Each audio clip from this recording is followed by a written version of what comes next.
bespoke radio for the masses. Headline edition, July 8, 1947. The Army Air Forces has announced that a flying disc has been found and is now in the possession of the Army. If the game is rigged, change the game. Game changer. I occasionally think how quickly our differences worldwide would vanish if we were facing an alien threat from outside this world. This is Fade to Black with your host, Jimmy Church, on the Game Changer Radio Network and KGRA, the Global Radio Alliance.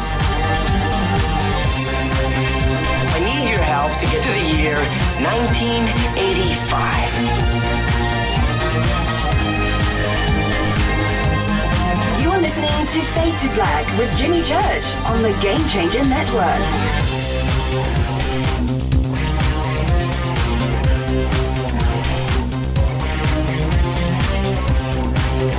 Good evening. Fade to Black. Bespoke radio for the masses. Yeah. How you doing? How you doing? All right. That's it. We're kicking off another week here on Fade to Black. Today is Monday, January 21st, 2019. We are live from a bunker somewhere in the middle of beautiful downtown Burbank, California. And I would like to welcome everybody listening all around the world, all across the United States. Hither and thither, to and fro, back and forth, up and down, east and west, north and south, far and near. Yeah, this is Fade to Black for KJCR, the Game Changer Network, and KGRA, the planets. I am your host, Jimmy Church. What is cracking, everybody? How you doing? Yeah, you can see. Can you see how I'm doing? It's cold. Got my jacket on. That's right. I've got my Infinite Empire t-shirt on. A couple t-shirts on underneath it. Feel pretty good. I'm good. It's not that cold. I mean, it's cold. You know, you can feel, it's not, it's the opposite of warm right now in the bunker. But it's all good. It is all good. How you doing? What a great week we have got lined up in front of us. And coming on the back end of this, next week, oh, man. Woo! Yeah, it's all good around here. It is all good. Tonight, been waiting for this show for a very long time. We have very special guest, Rabbi Ariel Bar Tzadok is here tonight. And we are going to discuss ancient aliens, the Torah, Genesis, right? Going to talk a little Jesus, a little Jesus. Yeah. And maybe some dragons. Yeah, we're going to do it all tonight. E.T., aliens. It is going to be absolutely amazing. He's been on Ancient Aliens. He's also appeared at Alien Con, and he has the knowledge. He's such a cool dude, too, as well. Can I say that about a rabbi? He's a cool dude, but he is. He's very, very, very cool. And I know that all of you have checked him out over the years and just went, wow, right? Well, tonight he is here. And in our fabulous Fade to Black tradition, we're just going to have that open-ended conversation. And with him, what is so great, when you have on, a scholar, a religious scholar, like Rabbi, the conversation can go anywhere. And it usually does on Fade to Black. But with him, we're going to be able to do just that. You want a little time travel and the Torah? We could probably get that into. So we're going to have a very, very fun time tonight. So get ready for that. And then tomorrow night is a very special event because back with us is John Burroughs. And what we are going to do tonight, or tomorrow night, is the final word, hopefully, on Rendlesham. That's it. We're going to close the book. There is a lot of things that are happening, a lot of new developments and some other things involved with Rendlesham. And some of that we will be able to discuss tomorrow night openly. Some of it we will not, and you will find out. Well, I'm going to ask the questions, of course. But there is a lot of stuff going around right now about Rendlesham. And, sometimes you just got to pump the brakes on it.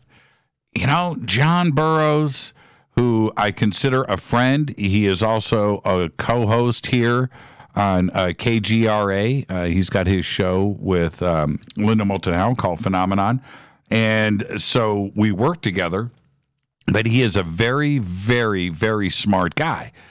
He was also at Rendlesham, okay? And he remembers things. And it is the most important point when you listen to others out there talk about it or do research or, theories and whatever. You weren't there. Well, John was. And so that's what we're going to do tomorrow night. We are going to put it all on the table when it comes to Rendlesham.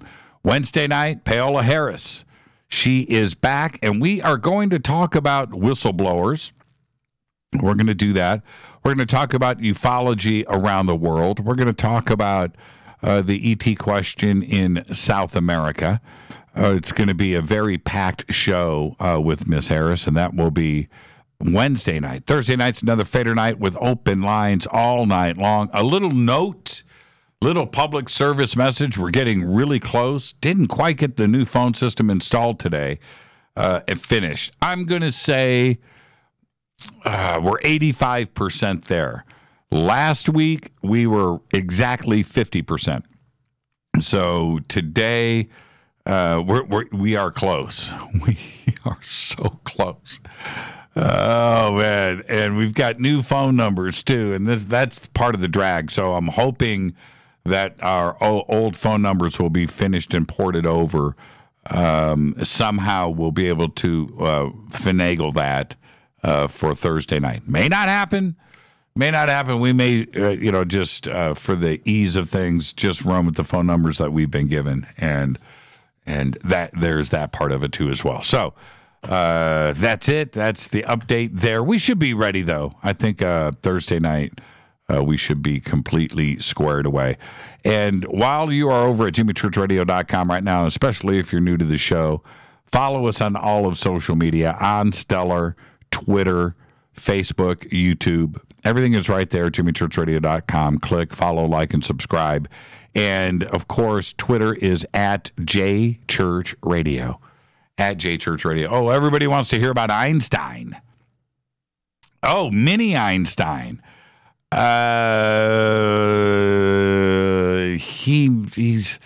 might be in Rita's studio. He's not in here with me.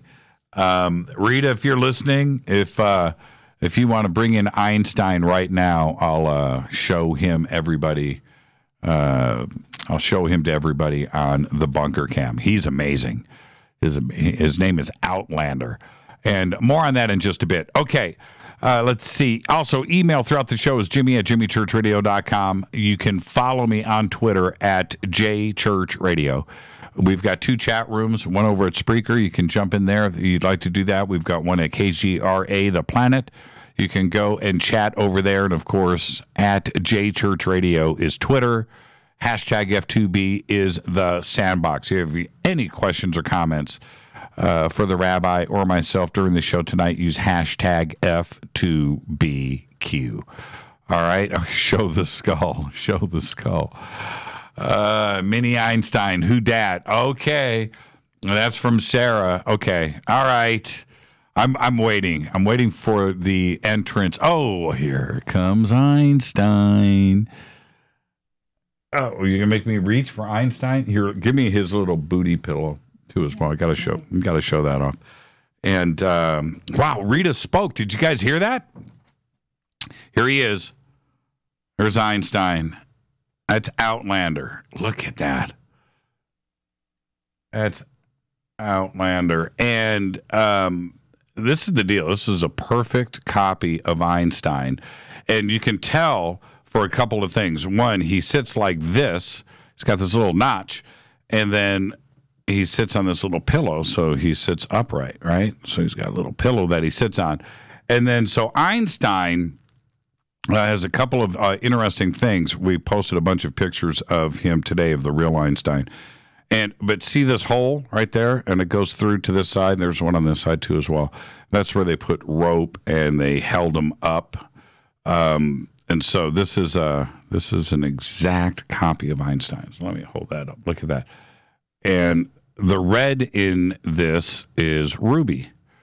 So there you go. Look at that. Is he cool? Look at him face on. Look at that. That is heavy. You know, quartz. Quartz is like half this weight. I don't have all of the skulls were taken out of the bunker, so I don't have any in here right now. But this guy, he's unbelievable. So there you go. There's Einstein. Or that's his name is Outlander. Okay, man. My arms are tired. So I did post up earlier today some pictures of myself with Einstein. Oh, wait a minute. I didn't do that in Twitter. Okay, so check this out. You want to see how big Einstein is? Here is Einstein. I'm just going to do this really quick for everybody. Boom, done. This is the real Einstein. And the unbelievable part of this is, I'll post this one. This will give you an idea. Look at that. All right, so go and look at that in Twitter. Okay, remember, I'm 6 foot tall, 200 pounds. And so look at me and then look at Einstein. He is nearly as wide as my chest, right? I mean, he's huge. I cannot put into words the weight and the size and the power and the energy that is with Einstein. Not many people get to touch Einstein, let alone hold him. And I understand that. I respect what's going on there, but I did have the opportunity yesterday to do a little private hangout with Einstein, and there you go. He weighs 38 pounds, and that doesn't even sound like much when you think about it. He's heavy, and he has got energy that I can't even explain. Very cool guy, very happy guy. I think he's a very funny guy. He's got a serious look to him, but there's something about him that says it's okay to hang out and do your thing. So I want to thank Carolyn Ford and, of course, Patricia over at the Crystal Matrix. It was a great event last night. It happened during the Wolf Blood Moon, too, right? And we got to see that during the ceremony. Of course, Lisa Frisk was there. I sat next to Lucinda, too. Lucinda was to my right, and there were some Fadernauts there, and that made it really, really special to hang out with everybody. But it was a good ceremony. And Einstein is, you can't help but sit and just stare. You know, there's just something, that is a powerful piece of crystal. Just absolutely full of knowledge and wisdom. You can just tell, you know, and you just wonder. He's so big, and if you look at, you guys, where'd you get these pics? That's cool. Wow. Where'd you get that? All right. Enough of that. What I was going to say was the energy, right, that is coming off of him, and you're sitting there, you feel it. It's a bizarre. It's really bizarre, and it's a positive thing. It's positive. So anyway, thank you again, to Patricia and Carolyn Ford, and Ron was amazing last night, too, as well. Okay. All right. Okay, enough of that. I'm off of it. Let's get to the breaking news. We got a lot of other stuff to talk about tonight. Although I don't do sports anymore, I left that part of my life behind me 10 years ago, 8 years ago. But it's the Rams and the Patriots in Super Bowl number 53. And there you go. Two pretty good games yesterday. Both went into overtime. So it is the Rams. Los Angeles, by the way, does have a football team. I think we have two. The rumors are here in Los Angeles that we actually have two football teams. The Chargers of San Diego are now the Chargers of Los Angeles. And the Rams are up here. And so there you go. Rams made it. Patriots are back again. And that is the Super Bowl. Another story came out today that is very important, and I want to get into this. You may have caught this. And it's this, that the gap between the super rich and the rest of the world has never been wider, with 26 people now owning the same amount of wealth as 3.8 billion people of Earth.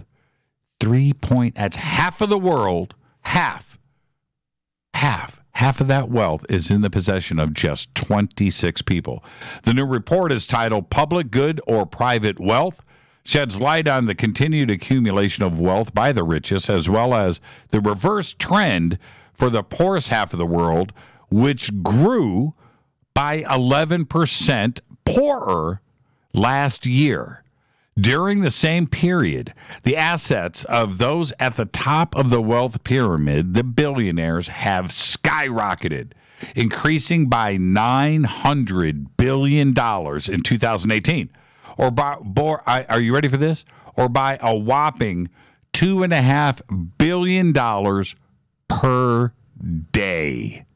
Between 2017 and 2018, a new billionaire was created every 2 days. Think about that. In comparison to the previous year, when only 43 people owned about the same amount as the poorer half of the world in 2018, it took only 26 billionaires to match the wealth of 3.8 billion people. All in all, the financial world has fully recuperated from the devastating economic crisis of 2008, with the number of billionaires having nearly doubled since then.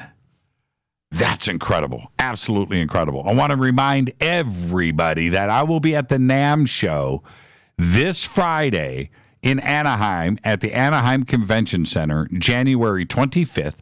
If you're going to be attending NAMM this year, just hit me up on Twitter. I'll be posting where I am and where I will be in real time. So hit me up on Twitter if you're going to be down there at the NAMM show. Okay, I will be there all day Friday. Saturday, I'm over at Coast to Coast AM. And my guest over at Coast to Coast, Carolyn Ford. That's right. I'm going to have Carolyn Ford on. She hasn't been on Coast to Coast since 2010. I was like, okay, that's it. So Carolyn Ford, and then my guest is Eric Von Daniken. And that is my Coast to Coast on Saturday, which is why I am not at the NAMM show on Saturday. I've got Coast to Coast on Saturday. So I'll be at the NAMM show on Friday, Coast to Coast on Saturday. Sunday, I will be recovering from the amount of work that I'm putting in right now. I am just toast. It's all good, though. It's all good. And then coming up next month, I can't believe it is here. It is the 2019 Conscious Life Expo at the LAX Hilton, February 22nd through the 25th. And this year, that's right, we're celebrating the 50th anniversary of Chariots of the Gods with Eric Von Daniken. And my panel with Eric will be on Friday night. And that panel will consist of Linda Moulton Howe, Jason Martell, Billy Carson, and our guest tonight, Rabbi Ariel Bar Tzadok. Okay, George Norrie's going to be there, Nassim Haramein, Robert Schock, Grant Cameron, Julia Mossbridge, 50 other speakers will be presenting this year. Just click on the Conscious Life banner over at jimmychurchradio.com. Okay, it's very simple. Get your tickets and a full conference schedule right there.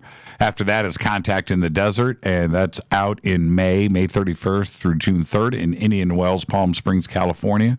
And then following that is our 2019 Soul Tech Conference, and it is going to be this year over the July 4th weekend at Sunrise Ranch in Loveland, Colorado.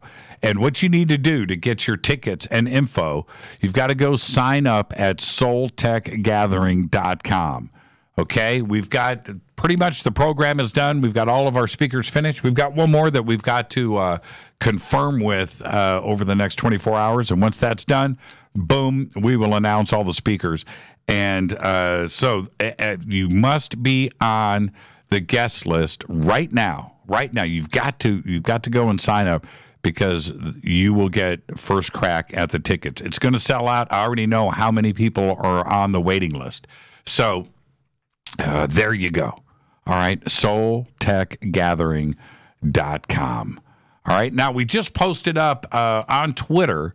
There is a video. I don't know if I can retweet it. Can I retweet a retweet? Is it possible to do it? Okay, here is the blue video. Okay, all right, I'm just going to do that.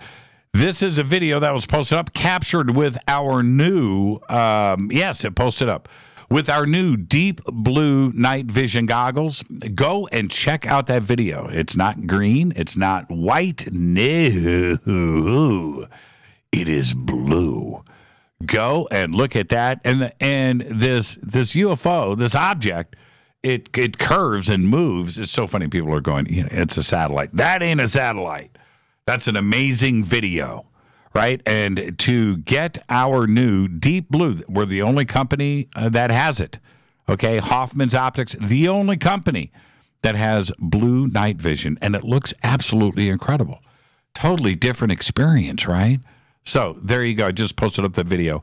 Hoffman'sOptics.com. Don't forget to subscribe to our podcast. It's just $2 a month.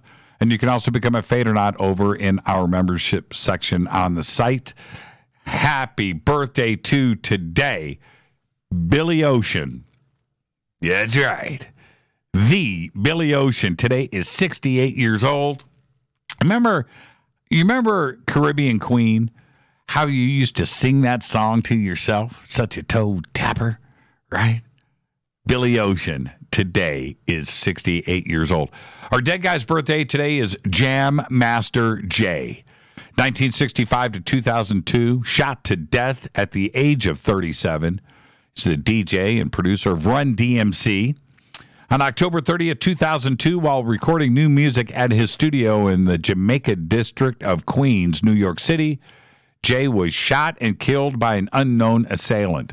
There is a new documentary out. It was just released, and it's called Remastered, Who Killed Jam Master Jay. It is a must-watch.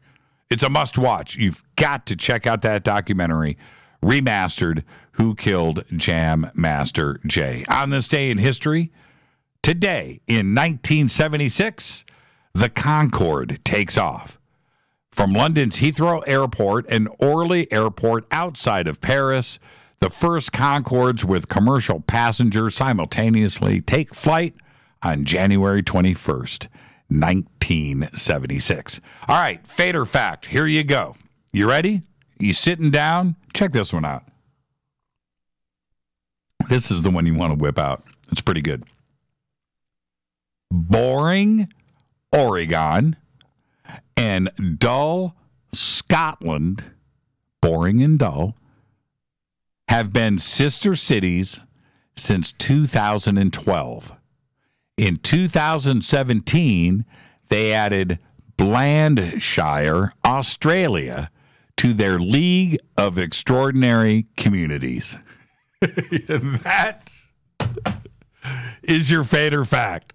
So, everybody here on the West Coast listening to me right now, have you been to boring Oregon? Right? All of our friends over in the UK, Scotland. Have you been to Dull, Scotland? I want to hear from you. And then all of our Fadernauts down under. Have you been to Blandshire, Australia? All right. There you go. There you go. There's our Fader fact. All right. Tonight, Rabbi Ariel Bar Tzadok is with us. We're going to talk about ancient aliens. We're going to talk about the Torah, Genesis.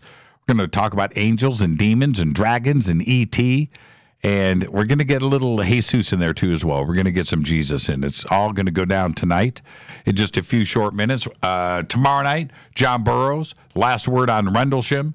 Wednesday night, Paola Harris is here. Now, with no government shutdown, I started to think about this. With no government shutdown, the parks, the prisons, right, everything is being affected right now. TSA, right? What would happen if we went to the front gates of Area 51 right now and try to crash them? Will there be anybody there on furlough, some non-paid but called in sick, using vacation days guard, who's been there working on a 24-hour shift and is possibly taking a nap, right? Is there gas for the camo dude's Ford F-150s? Who's manning the ground, right? The motion and thermal imaging systems. Who's taking care of all of that back at the base? We already know that there are no first line of defense park rangers out there. That's not going to happen, right? So it seems to me that if there were ever a perfect time to get access to Area 51, it would be right now. Think of it. A couple of more weeks of this stuff, this government shutdown, and we might be able to drive right up to the friggin' cafeteria at Area 51 and have lunch. Well, it would be lunch by vending machines, but we could say that we've done it, right? And you just know that they have the ultimate PX, the ultimate post exchange. So while we're there, we got to get our official Area 51 uniform stuff, right? The Air Force there has got to get their official stuff from somewhere. The cool patches, the pins, the really nice hats. Remember, the camo dudes are probably private security. And although nobody knows for sure who the company actually is, but who is paying the bill, right? Is it the Air Force? Is it the CIA? Once you're on the base, is it then the Air Force security force that takes over?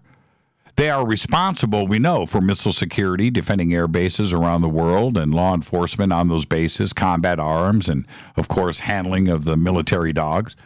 So it makes you wonder, back to my point, what we know is that the camo dudes are off base. But if they're not there right now, who's there? Who's manning the front gate? Would the Air Force security force be able to drive off of Area 51 to handle security? Well, probably not, right? They have to stay on the other side of the fence, right? They got to stay on base. And what about all of the mountains and ridges that have been used over the years to observe Area 51 that were shut down with all of those land grab inspections, right? Is that now wide open as well? So I say right now, if this goes on much longer, maybe we should look into what is going on with the security around Area 51. For me, it's only a 5-hour drive from my house. Seriously. And I'm down. I think we should check this out. Area 51 has food replicators. That's good. Who posted that? It's already blasted past me. That's from K28. That's good. That's funny. All right. Fade to black. I'm your host, Jimmy Church. Tonight, Rabbi Ariel Bar Tzadok is here. We're going to talk ancient aliens, Genesis, Torah. Oh, yeah. We're going to do all of that tonight. And so what you want to do is follow me on Twitter at JChurchRadio and join the conversation at hashtag F2B. Tomorrow night, John Burroughs. Wednesday night, Paola Harris. I'm your host, Jimmy Church. This is Fade to Black. I'll be right back with our guest. Stay with us.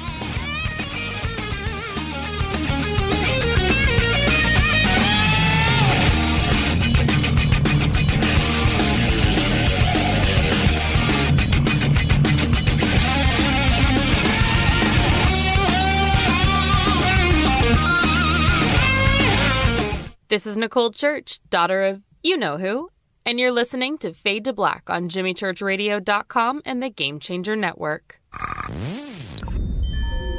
You're listening to Jimmy Church, Fade to Black. Fade to Black will now pause for alien identification. The station that talks the net. KGRA Radio. When you take the beans from Central America with dashes of Indonesian and African mixed in and then roasted to the dark side of Fade to Black, you create the ultimate brew of fringe. Introducing the Fade to Black blend from River Moon Coffee. Yes, River Moon's darkest customized roast was created for the love of Fade to Black.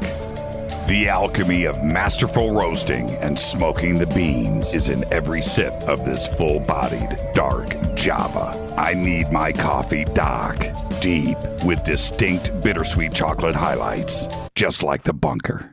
Leaning further into the darkness of the roast is Fade to Black blend from River Moon Coffee. Just click on the banner at jimmychurchradio.com and use the promo code F2BBLEND for 15% off of your order today. Go Beckley Teppy. This is Jimmy Church of Fade to Black, and you can get our podcast for just $2 per month. All you have to do is click on the podcast banner over at jimmychurchradio.com.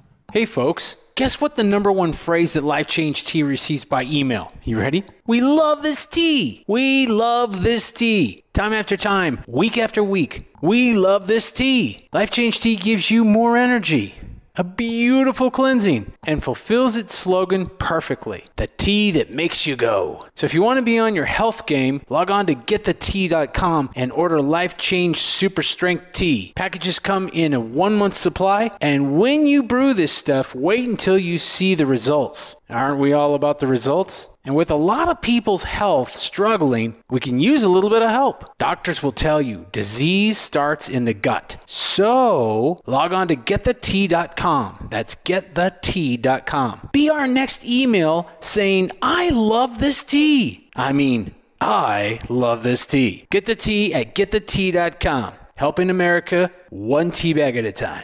9 out of 10 geneticists agree. Fade to Black is not your father's radio show on the Game Changer Radio Network and KGRA, the planet. Do you want to lose weight but have no idea where to begin? The Fast Start Diet, a 3-day weight loss plan, is the answer. 3 days of nutritionally balanced, calorie-restricted meals delivered right to your door. No shopping, no measuring, and no cooking. Everything is prepared for you and ready to eat at home or on the go. The Fast Start Diet has all the amazing benefits of intermittent fasting without starving. We've helped thousands of people who have struggled to reach their weight loss goals. Isn't it time we helped you? With the Fast Start Diet, you'll lose weight and feel great. Find Fast Start Diet on Amazon or go to faststartdiet.com and use promo code TALK to get 10% off your first box. And as a special bonus, Fast Start will include their #1 rated Lipo3 appetite suppressant spray free with your order. This is Jimmy Church. And whatever your diet plans are, do what I did. Go to faststartdiet.com. Hi, this is Rob Reiner from Anvil, and you're listening to JimmyChurchRadio.com. What's up? I'm Chris. What up? This is Kyle Massey, and you're listening to Jimmy Church Radio.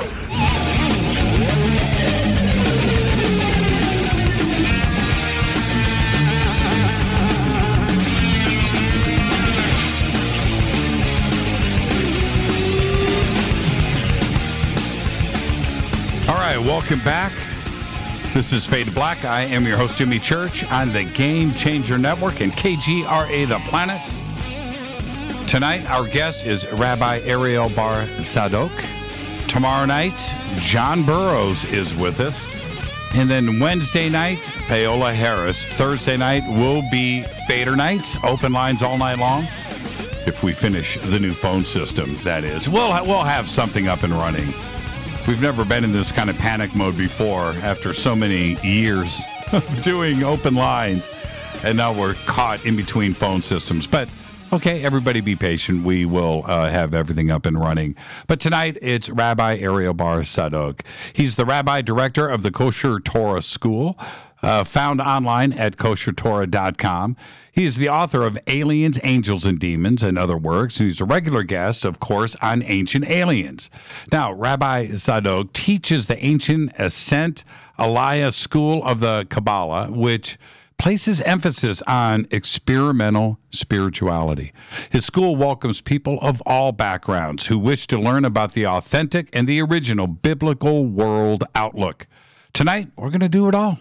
I pretty much can say that is a guarantee, because we're going to talk about Genesis. We're going to talk, of course, the Old Testament, or pre-Adamic human races, evolved dragons, and we've got to do some angels. And I would like to talk some Jesus, too, as well. Let's do all of this, and we'll throw in some extraterrestrials and get this thing started. It's going to be an amazing night. I've been looking forward to this for a very long time. So, Rabbi, I would like to welcome you to Fade to Black, all the way live, by the way, from Paris, France. Welcome to Fade to Black. Thank you very much. Now, good morning, everybody from Paris.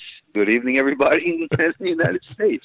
And it's so exciting to have you here. But before we get the conversation started, you get the first-time guest disclaimer. Okay, so the next time you're on the show, you don't get it, but you're going to get it right now. So let's get that out of the way. So, Rabbi, it's just you and I sitting on my couch having a conversation as friends. Where the conversation starts, it starts. Where it ends, it ends. But we're going to end as friends. There you go. Are you ready? Absolutely. Let's rock and roll. Yeah, let's actually, I'm going to start with probably the most obvious question that I can do with you.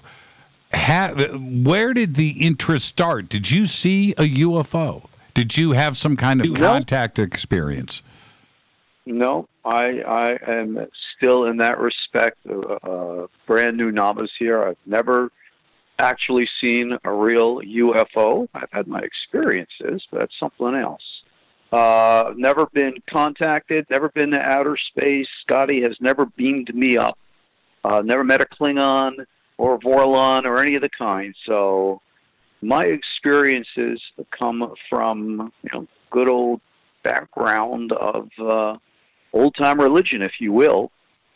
Like you read in my intro piece and what I do at my Kosher Torah school, I represent a very old system of biblical teachings which have their historical origins in the practices of the biblical prophets. Most people don't recognize or realize what biblical prophecy was all about. I mean, many of us might remember the old comedy sketch by Bill Cosby, Noah and the Lord. Like you hear the doorbell ring, ding dong. It's the Lord there to try to talk to you. Well, that was not really the way prophecy ever worked. The Bible makes it very clear that in biblical times, those people who wanted to experience the presence of God went literally to a prophet's school, in which a master prophet, kind of like, the Jedi movement out of our Star Wars films and genre, right, would train the individual in experiencing different modes of consciousness through expanded meditation. The Bible's very clear about these things. In the book of Judges, they would dance, they would do meditation. The best modern version of this that many might be aware of today, surprisingly, is no longer in Judaism, but is practiced in mystical Islam, called the Sufi movement, called the swirling dervishes. These are the guys that play music, they dance around and around and around to get in a trance.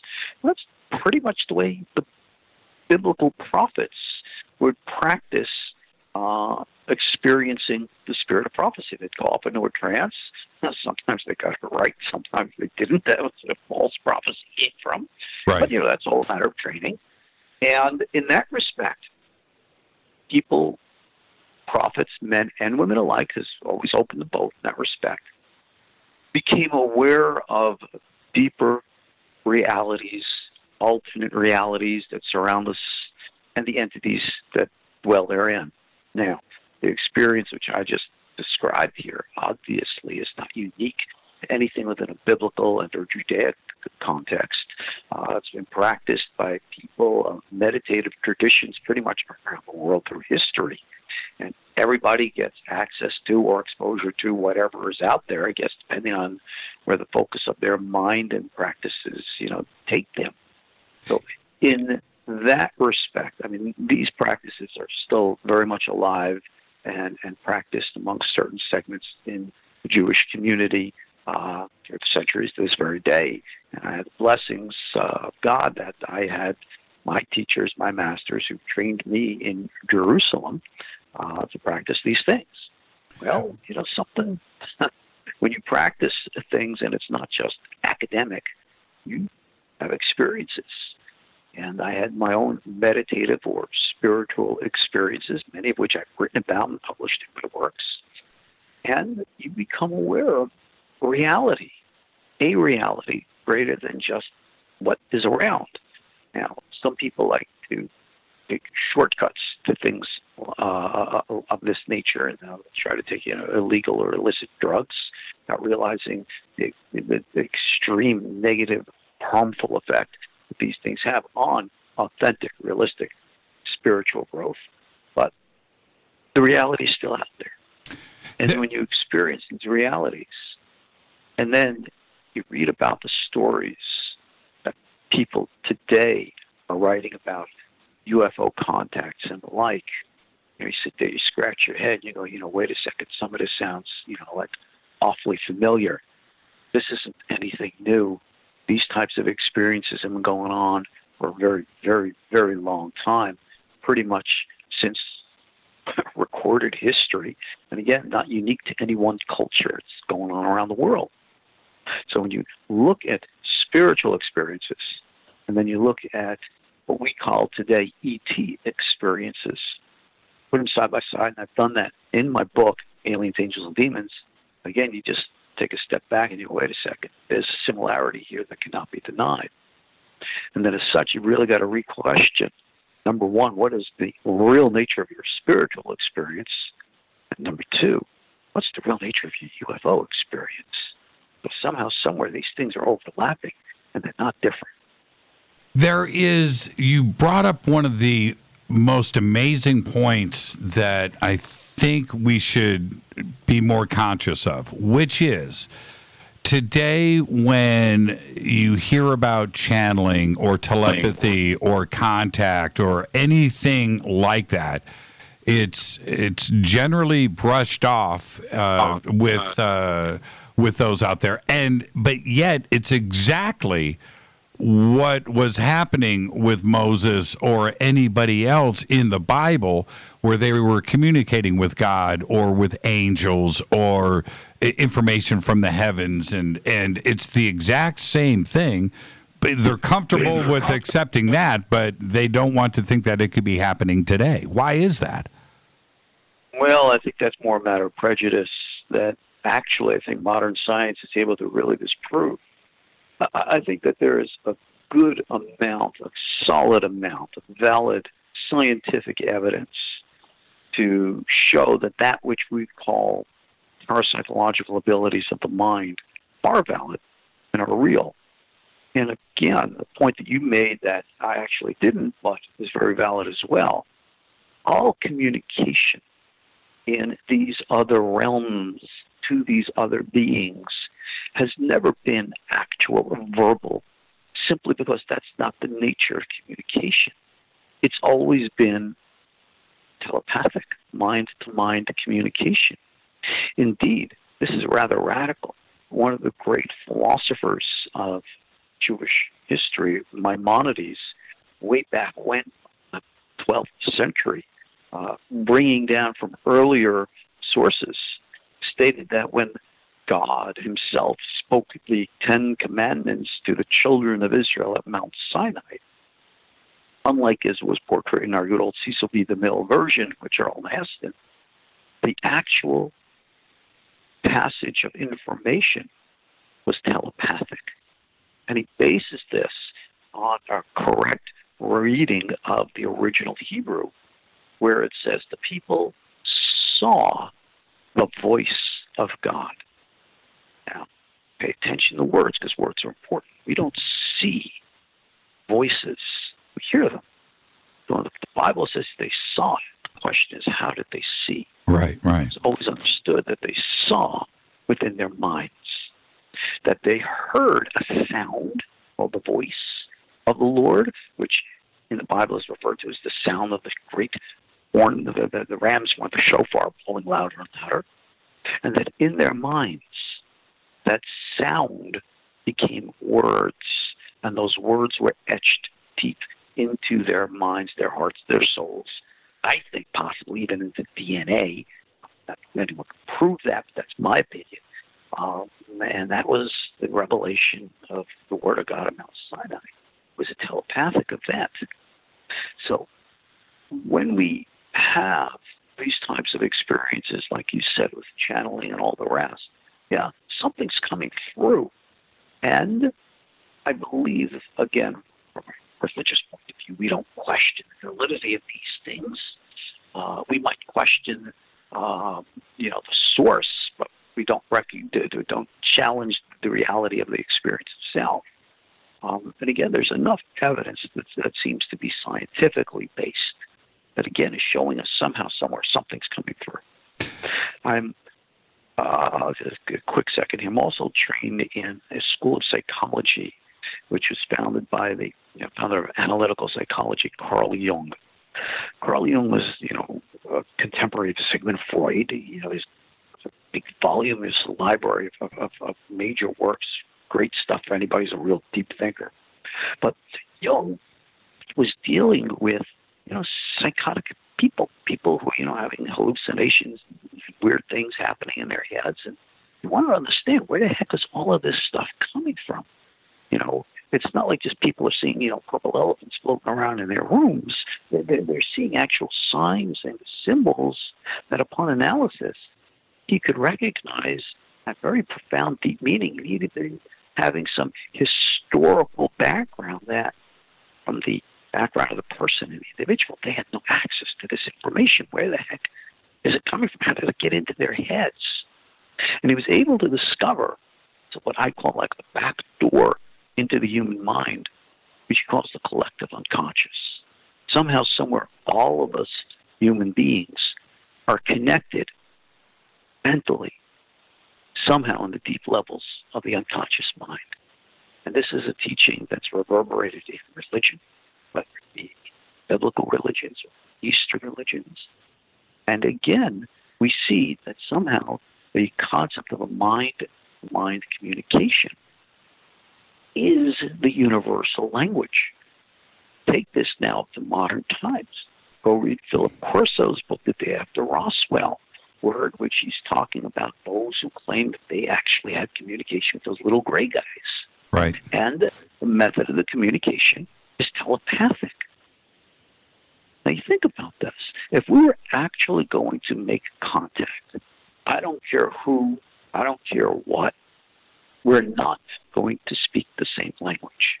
For example, right now I'm in Paris, France. I walk down the street, everybody's speaking French, which is horrible because I don't. That's very hard to communicate. Right. But if ET lands, what language are we going to speak? All right. All of a sudden, we expect all the aliens are all going to be speaking English. Why? Because we've seen it all of our movies. Right. Well, it might not be like that. So, if we really want to make contact, what is the best language? Well, based upon the experience that we see literally from thousands of years, cross-culturally around the world, the method and technique of communication is what we call mind-to-mind or telepathic.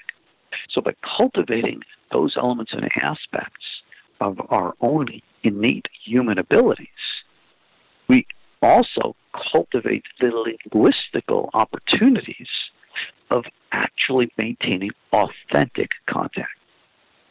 I have said, in not in a mocking sense or being cavalier, but I have said before that what do we do when the flying saucer lands on the White House lawn, right? And we all talk about that, but then the stairs.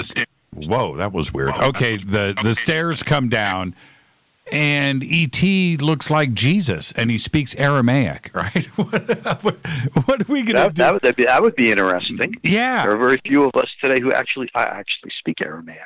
So, yeah, that would be rather cool. Yeah, but then again, now hold on a second, Jimmy. Okay. This gets really interesting because, as you know, your average Western, especially American Christian, is under the impression, and I might add falsely so, that Jesus is this blonde-haired, blue-eyed Norwegian who's wearing these nice pastel robes, and he's coming down, and he's this nice, soft, frail, loving man. Well, that's not exactly the historical truth of it now, is it? That's something pretty validated. Even in the Christian tradition, you very well know he was the son of a carpenter, which means that he actually did manual labor, which means that he probably was a rather buff, muscular man. He was a Semite. He was a Jew. And in those days, you did not have many European Jews of, blonde-haired, blue-eyed background. You had Mediterranean, olive complexion, black hair, and brown-eyed.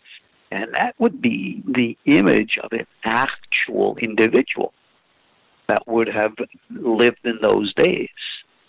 So if the historical Jesus in the flesh were to come back down, whether it be off a flying saucer or off a horse out of heaven, out of Revelations kind of stuff. Right. I think a lot of people are going to be really shocked that he's not their good old blonde-haired, blue-eyed, good old dashboard Jesus that they've always been expecting. That in itself might be a major culture shock. What do we're going to head towards a break here in about 5 minutes, but I've got to kind of go to the next obvious question that I need to get out of the way, which is your other rabbi friends that you hang out with. You probably got a secret rabbi restaurant that you guys go to, and that Oh yeah, secret pizza place. Yes, right. What do they know? Do they watch Ancient Aliens? Do they ask you these questions? Are these things? Do they alarm the religion out there, or are they okay with it? Well, are they okay with it? Yes, and the reason is because, above all things, I'm a scholar. My job is to peruse the religious literature and to make it public, and that's what I do. I don't draw conclusions as to what it all means. That's not my job. My job as a scholar is to provide information. That information is readily available in our Hebrew, Aramaic books that are readily available in all the Hebrew bookstores pretty much around the world. So my peers read the same books and study the same material that I do. Difference between us might be with regards to spiritual and or meditative practices. Most of my rabbinic peers are pulpit cleric. They're interested more in that direction. I'm in the educational field as opposed to having a pulpit. And that may be one difference. But the knowledge is out there. Many of my peers are very well aware of this material. I am not, in that respect, very controversial amongst my peers. I provide information that many of the laymen might not know, but amongst my peers, they read the source materials that I provide. They know it as well as I do. So it's not as radical as many might think. It might not be as widespread in interest because of people's other concerns in their daily lives, but again, from a scholarly point of view, what I bring out is not so, revelatory that only I know this. On the contrary, rabbis know about this stuff and practice this stuff literally for thousands of years. Do you feel that your beliefs and understanding about the ET question, have they been changed because of Ancient Aliens? Well, I'll tell you something about the show. I've always liked the show, and I've always been a fan of the show. And I had to admit, I was rather stunned that the show actually had interest in me. I said, I'm just, a rabbi. Why would you be interested in what I have to say? But gosh, judging from fan response, I've been stunned and honored that so many people have expressed interest. And, at the different conferences that we've had, Santa Clarita, Pasadena, Baltimore, now coming up in Los Angeles, I've been very honored that we've had so many, many people who are not only fans of the show. I see, this is a point that I made when I was speaking to, the members of Prometheus Productions, those who make the show. Right. And I was saying to Kevin Burns, of course, the president there, I said, Kevin, you have not just created here a convention of fans for a television program. You've brought together people who are wanting answers, who are looking for, from my perspective, we would call it a spiritual answer. I said, you've created a movement. People here want to know what's going on in life. This is far bigger than a television program. The reason why Ancient Aliens has been so successful for a dozen years, 12 seasons, isn't because it's just riveting entertainment. It's because it's really addressing issues that people want to know what's really going on. And I might add, that's not a question that's new to our generation. That's right. People have been asking this forever. And I think, I don't know, prophetically, if you want to talk like in that type of terms, that we are now at a point in human history that we have global communication, global marketing. Here I am talking to you from Paris, France, on live line, and people around the world listening to your show. This is, for lack of a better word, a miracle that we have these abilities of communication, which didn't exist even a century ago. And here we are now, looking at our ancient past, looking at our present towards the future, and all of a sudden, all of these things are starting to be connected. All of a sudden, these things are starting to make sense. So somehow, somewhere, something is dawning, beginning to happen. Again, you want to look at that in light of prophecy or whatever, whatever. But something is happening. And in that respect, yeah, many of my peers are aware. And you have people who are more of the fundamentalist type of religion, who like to cling to old ways. But those old ways, like old things, are fading fast. And, like they say, anybody who doesn't want to jump on the train and, get moving down the tracks is going to be left in the station. Because go back to your scenario, whether that proverbial flying saucer lands on the White House lawn and comes out Claudio, Barada Nicto and all the rest of this jazz. Well, if you're the night before on your pulpit in your synagogue or church or your mosque saying there's no such thing in life in outer space, and the next day the flying saucer lands, well, what do you do then? What do and we need I've got to take a break right here, but we need a spokesman. Yeah, I don't know who.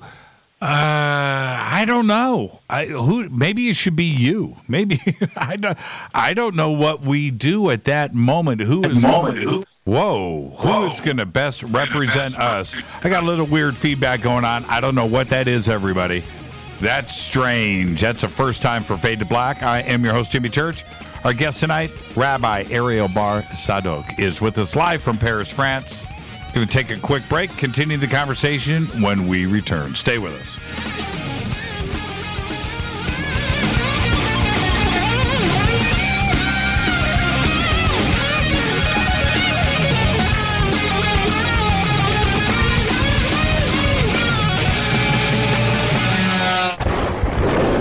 This is Fade to Black with Jimmy Church on the Game Changer Radio Network and KGRA, the Global Radio Alliance.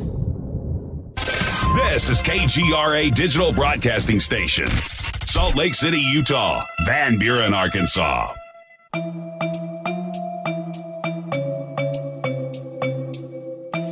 Come join us for the 2019 Conscious Life Expo in Los Angeles at the LAX Hilton. This year, we are celebrating the 50th anniversary of Chariots of the Gods with Eric Von Daniken, and I'll be hosting the panel with Eric, Linda Moulton Howe, Jason Martell, Billy Carson, and join George Norrie, Nassim Haramein, Robert Schock, Daniel Brinkley, Grant Cameron, Julia Mossbridge, and another 50 speakers who will be presenting at the 2019 Conscious Life Expo. Just go to ConsciousLifeExpo.com for tickets and a full conference schedule, or click on the CLE banner at JimmyChurchRadio.com. Go back, Lee Tappy. Folks, this is very important information. What's to be said about CBD? AncientLifeOil.com. Our CBD is made from hemp and has 0.003 THC, which means this wonderful product won't get you high, no matter what amount you take. What does CBD do for the body? My hands are tied. But you can Google CBD benefits and be astounded. When you're finished reading, you'll want to log on to AncientLifeOil.com. That's AncientLifeOil.com and purchase. Life is good when you feel good. People are tired of pain. People are asking for non-GMO organic products to help them with, you fill in the blank. Legal in 49 states, and again, our CBD is made from hemp. Ancient Life Oil is about helping people one by one by one. If you wonder how good the product is, the CEO takes it every day without miss. AncientLifeOil.com. That's AncientLifeOil.com. Have a great day. Hello, I'm Katie, and you're listening to my main man, Jimmy Church, on JimmyChurchRadio.com. Hi, this is Ray Hobbs here, repping the planet, and you're listening to my good friend, Jimmy Church, Fade to Black, on the Game Changer Network and the KGRA digital broadcast station. This is Toby Kebbell. You're listening to JimmyChurchRadio.com. Don't hurt me, Jimmy. I'm only little. Hey, I'm Adrian Grenier. And this is Ari Gold. We're the Honey Brothers. Yes. We are also Honey Brothers. Hey, I'm Adrian Grenier. And I'm Ari Gold. We're the Honey Brothers. And you're listening to Jimmy Church. The Revolution. Reclaim your active lifestyle with Angioprim. Angioprim is the original liquid oral chelation supplement. Chelation helps remove toxins, heavy metals, and cholesterol in your veins and arteries that can cause blockages. Scientific research proves the active ingredient in Angioprim has superior oral chelation action that helps promote cardiovascular health. Find out more. Go to angioprim.com. Talk to a trained consultant by calling Angioprim toll-free 877-882-7221. This is Jimmy Church of Fade to Black, and you can become an official Fadernaut by just going to our membership section at JimmyChurchRadio.com. Hey, it's Grace. Can we talk about something serious for a minute? Your age. Getting old has its perks. But remember, being a few years younger, you know, your hair was thicker, you didn't have so many wrinkles, that extra weight wasn't haunting you, and you just felt better. Well, we can't turn back the clocks and go back 10 or 15 years, but you can start feeling and looking 10 or 15 years younger with Nature's Youth RSF. It's a doctor-formulated daily supplement that helps your body maintain its peak performance and fight the aging process. Imagine sleeping better, looking better, and feeling better. See how Nature's Youth RSF has helped thousands of people just like you at nature'syouth.com. nature'syouth.com. Imagine how it will feel when your family and friends are asking you what you did to look so good. Your secret will be Nature's Youth RSF. It's time to start looking better and feeling better. Learn more and order your Nature's Youth RSF at nature'syouth.com. That's nature'syouth.com. That's nature'syouth.com. Hello, this is Serena Wright Taylor from Conscious Life Expo, and you're listening to Fade to Black with Jimmy Church, who holds the Lucky Pony record for the best astrological chart since 1963. True story. This is Micah Hanks of the Gralien Report, and you're listening to Jimmy Church on Fade to Black, across the globe on the Game Changer Radio Network and the one and only KGRA Radio, The Planet.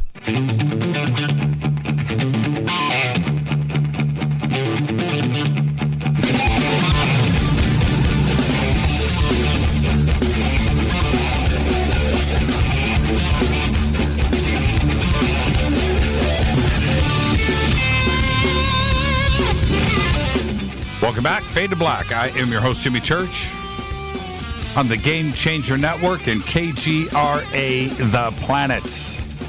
Tonight, Rabbi Ariel Bar Tzadok is with us. Tomorrow night, John Burroughs is here. Wednesday night, Paola Harris. We're going to talk about whistleblowers and ufology around the world with a focus on South America. But tonight, it is Rabbi Ariel Bar Tzadok. And Rabbi, I wanted to ask you really quickly, though, but you went from a private life to a very, very public life with Ancient Aliens and Alien Con, where you've got thousands of people now that look and go, there he is. You know, how has that transition been for you? Well, in all due respect, it's not like I'm one of the major guests on the show. I'm not Giorgio or William or any of the big guys, David. I'm just, still a little old rabbi, doing my job and things like that. But, yeah, I have been noticed. I mean, I've actually been stopped in places like Walmart and things like I once got waved through TSA at the airport because someone recognized me who I was. So, yeah, I guess that's okay. I don't mind it. I try to be nice and respectful to everybody. But, again, my focus isn't on such types of things like popularity. My major focus, like what I do in my school, is I want people to experience the greater reality of the world around us. I don't believe in the validity of all of the divisions, the strife that comes about because of all of our different religious faiths and beliefs. I believe underlying all is the greater experience of our higher humanity, the reality of that which we call God. And I believe that the real key or goal or if you will, salvation for all of us is to kind of wake up and experience it and see with our own eyes. Because ultimately, Jimmy, when you and I, as we personally never physically met, and we don't have to, because you and I and literally everyone listening in, we're all part of a greater family. And we can, nod our heads and say, yeah, okay, I agree with that. But when you experience it, it's something much different, much deeper, much more real. And I think that's what the message of religion has always been meant to be, about really just connecting. So when I go to Alien Con and the like, I just try to be me and connect with whoever, wherever wants, to make connection. Last November, we had our recent conference, our first one on the East Coast in Baltimore, and I was asked to give a standalone lecture, based on my book, Aliens, Angels, and Demons. And it was on a Sunday morning. I was up against Giorgio, and Eric Von Daniken was there, and others. And I said, out of the thousands of people there, they're all going to go see the first. The big guys, I figured, who's going to come see little old me? Well, I was stunned when they had a large size, room packed wall to wall with people who really wanted to hear what the message was. Notice I didn't say wanted to hear what I have to say, because it's not about me. It's not anything personal. It's about what the message is, because I believe that's really what we need to address. So that transcends any individual. That transcends you. It transcends me. And again, if I can be any kind of a conduit to try to get that across, well, hey, I guess that's why I'm here, and that's what it's all about. The other side of this question, when we talk about ancient aliens or history or contact, Eric Von Daniken, who you just brought up, this is the 50th anniversary of Chariots of the Gods. Something that, certainly transcended and changed the paradigm, right? There's no question about that. But the other part is, you addressed this earlier. Everybody had these fundamental questions already. And Eric put it out there in the mainstream for us. And we're celebrating, the 50th anniversary this year of Chariots of the Gods. But what goes back to all of this is the Jewish history, the Old Testament, and everything else that ties into Jerusalem, not only on the religious side, but you can branch it out into all forms of conspiracy and lost history, the Knights Templar or the Temple Mount and biblical artifacts and the Holy Grail. All of this stuff just goes out, and the Old Testament is right at the center of all of this. When you look at Chariots of the Gods, do you correlate that history with contact with ancient aliens and biblical history and say, well, you know what, Eric is on point here. There is something that needs to be seriously considered. Well, you're absolutely right in that respect. And I've made my public statements to Eric, saying, look, I read his book when I was younger, just like everyone else did. Mm-hmm. And you go, ooh and ah. Really cool. But as I grew in knowledge and became a scholar of biblical Hebrew and Aramaic, I recognized there's a big problem. Most people, especially when they come to read the Hebrew Bible in translation, miss very subtle nuance of words and terminologies, which leads, unfortunately, to misunderstandings. And I'll cover one right now. Eric, of course, in the book, postulates that Ezekiel's chariot, the very famous, Merkava vision, Ezekiel chapter 1, was some type of a spaceship. And unfortunately, that's not an accurate reading of the text. Now, what did Ezekiel see? Well, it states very clearly in the original Hebrew, Wahi baruach, which means, behold, I was in the spirit, which means that he was in some kind of a trance. So, for example, Jim, if you and I were to be walking by the river Kabar, we saw this guy sitting there meditating with his, eyes rolled up in his head, looking up into the sky. What the heck he sees, because I don't see anything. That would have been Ezekiel, because what he saw was in, if you will, a parallel reality and not our reality. And this is important. Why? Because this Merkava, this chariot of the god, is where the term comes from, wasn't a type of a spaceship, the likes of which we perceive based upon our, popular, expressions, like it's some kind of a metal, spacecraft.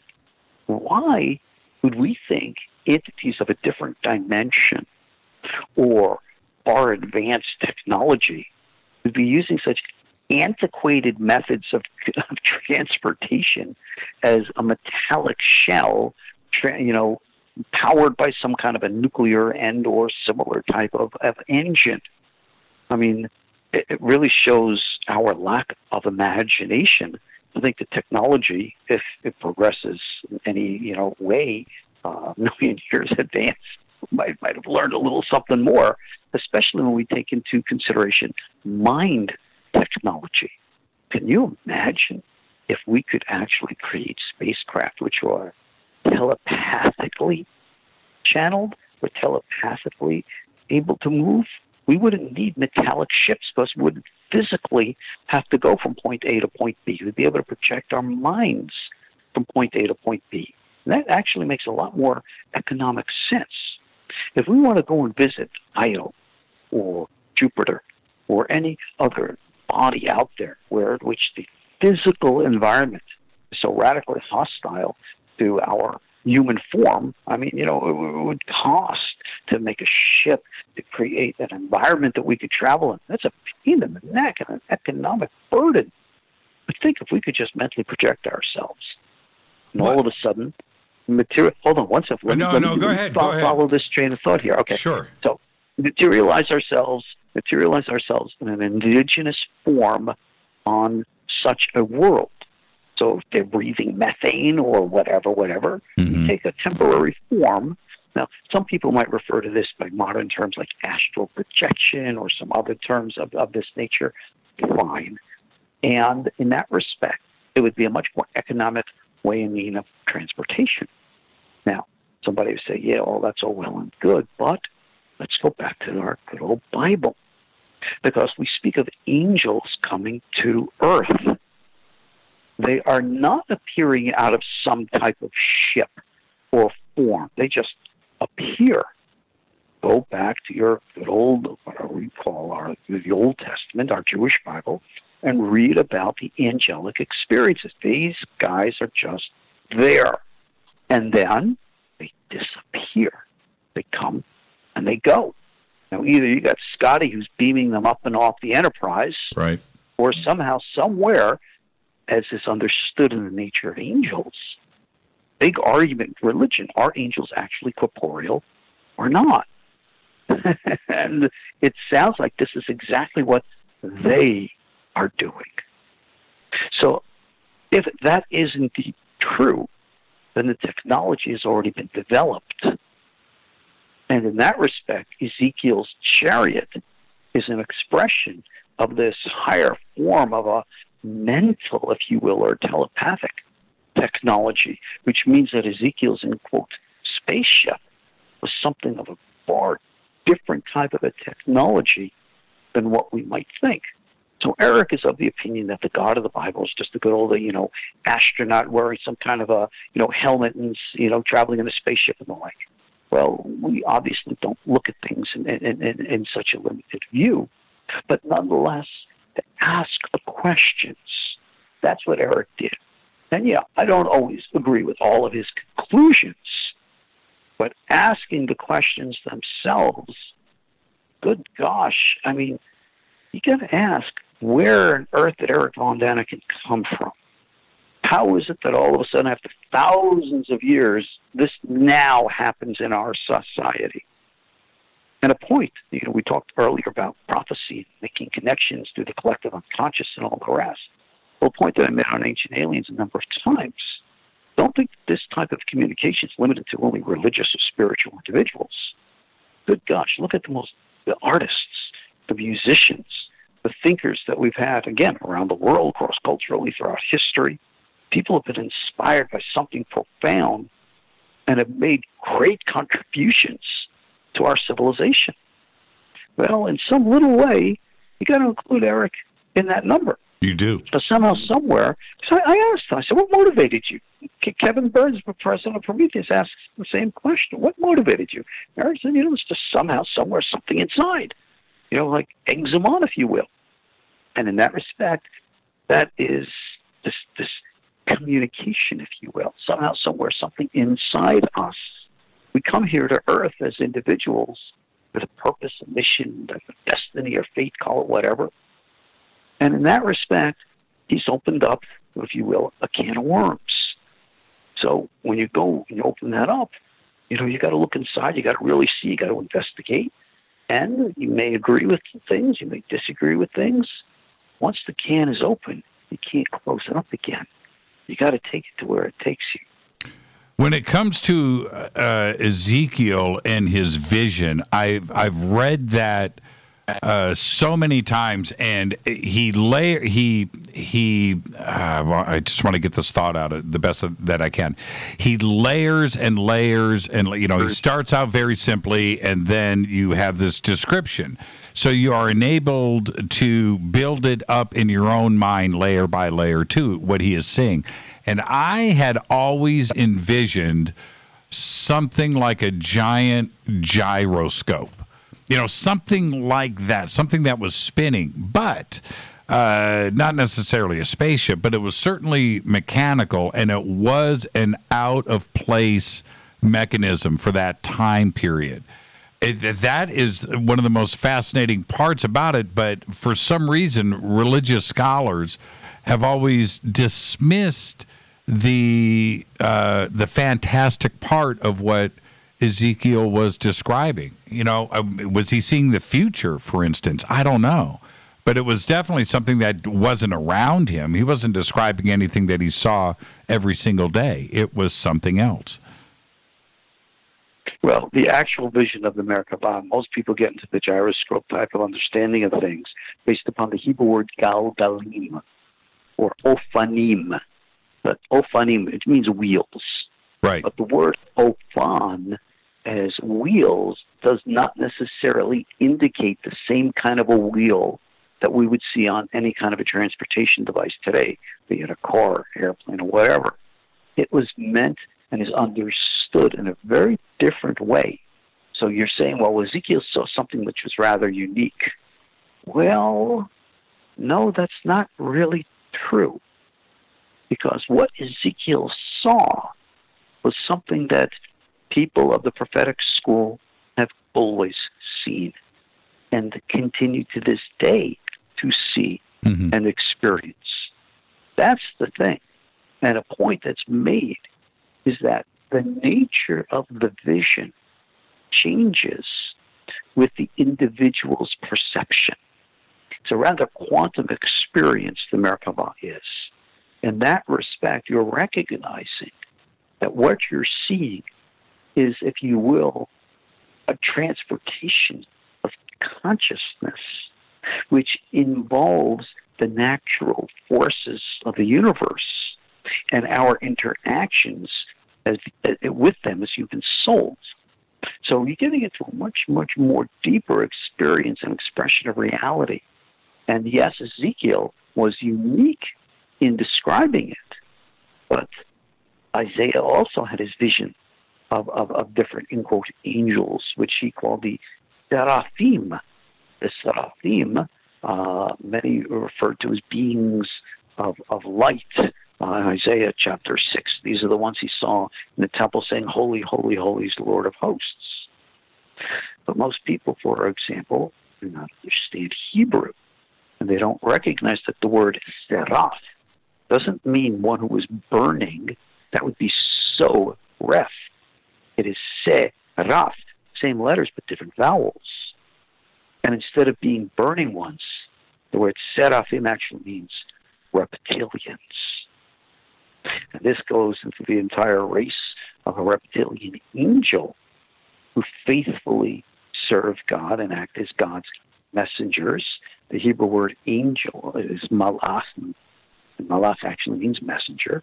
And, this goes and ties then into the serpent in the Garden of Eden, the Nahash, was supposedly one of this race who was, acting in the way that he did in rebellion against the divine plan.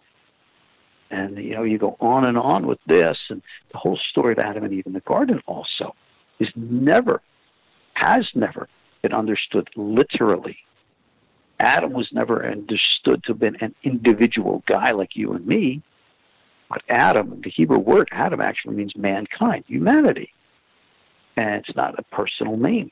You'll never find actually in traditional Hebrew circles anyone named Adam means human being. And in that respect, Adam was considered to be the collective of all human souls. So essentially getting back to Ezekiel, when he is referred to as Ben Adam, son of man, that has become a very profound messianic concept or term, more so in the Christian tradition than the Jewish. But in its original context, this is actually a little extra-terrestrial here, the term Ben Adam would better be translated as human, like a human being, plus the derogatory sense. So if you are an extraterrestrial and or an alien, an angel, and you're talking to a human, you'd say like mortal human, Ben Adam. Right. Listen, pay attention.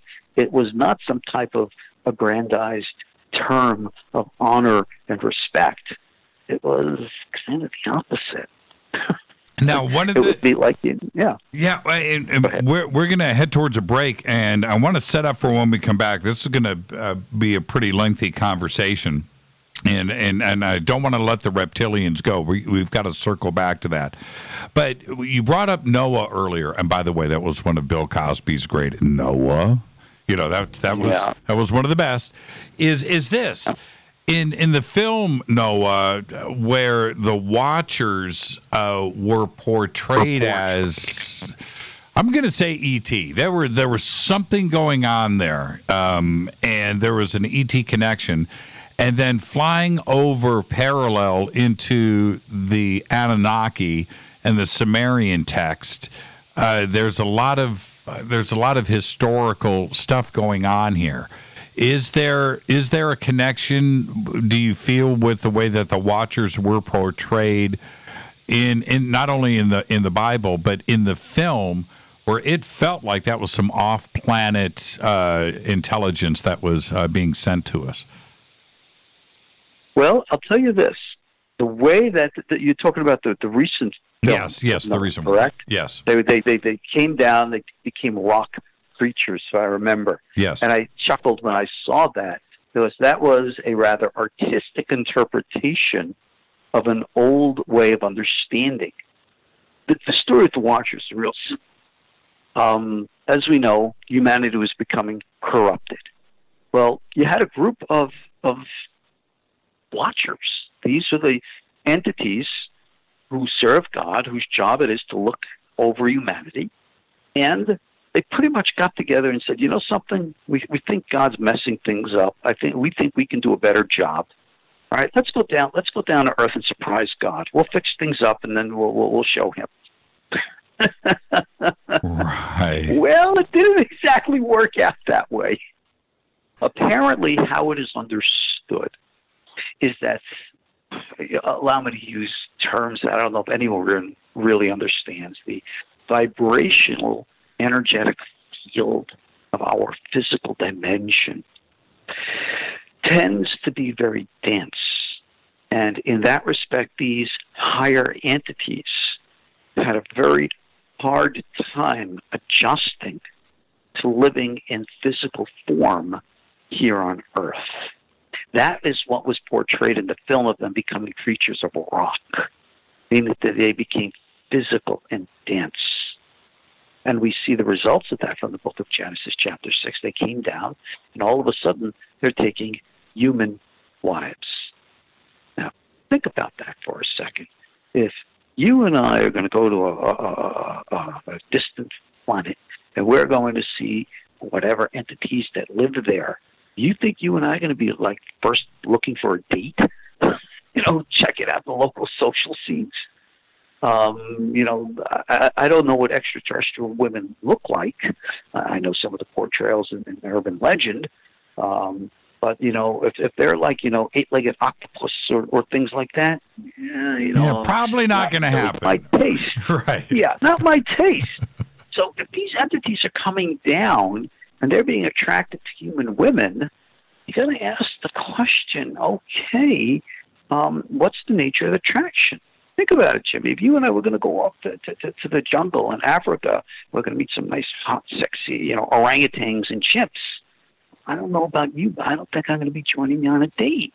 So if these entities come down and they see human women and yet they're attracted to them, what is that saying about them more than it's saying about us? And that brings us into some very profound revelations and insights that has been brought down forever, that there has been, prior to Adam, pre-Adamic human civilizations on Earth that have grown, evolved, and moved off planet. And they are the ones who serve heaven, God, whatever, as the watchers of the younger race on this planet, us. And that is their actual nature. That essentially they are what we call Ishim, which is a type of an angel, which is humanoid, just like us. And that explains a whole lot of things from the Bible. Well, we need to take a break right here. So let's get this in, and we will pick up right where we are leaving off with the Ishim. And like I said, this is the perfect setup for all of this that we're going to discuss right after the break. Our guest tonight, Rabbi Ariel Bar Tzadok. I am your host, Jimmy Church. We'll be right back. Stay with us.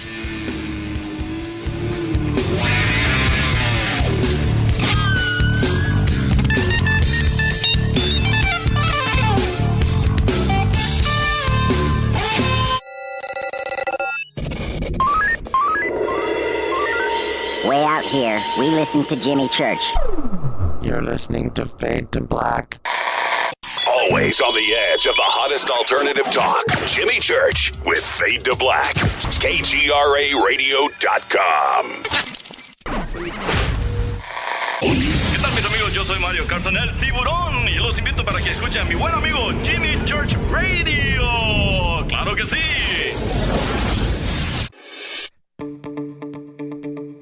Hurricanes, earthquakes, wildfires. This year we've experienced more than our fair share.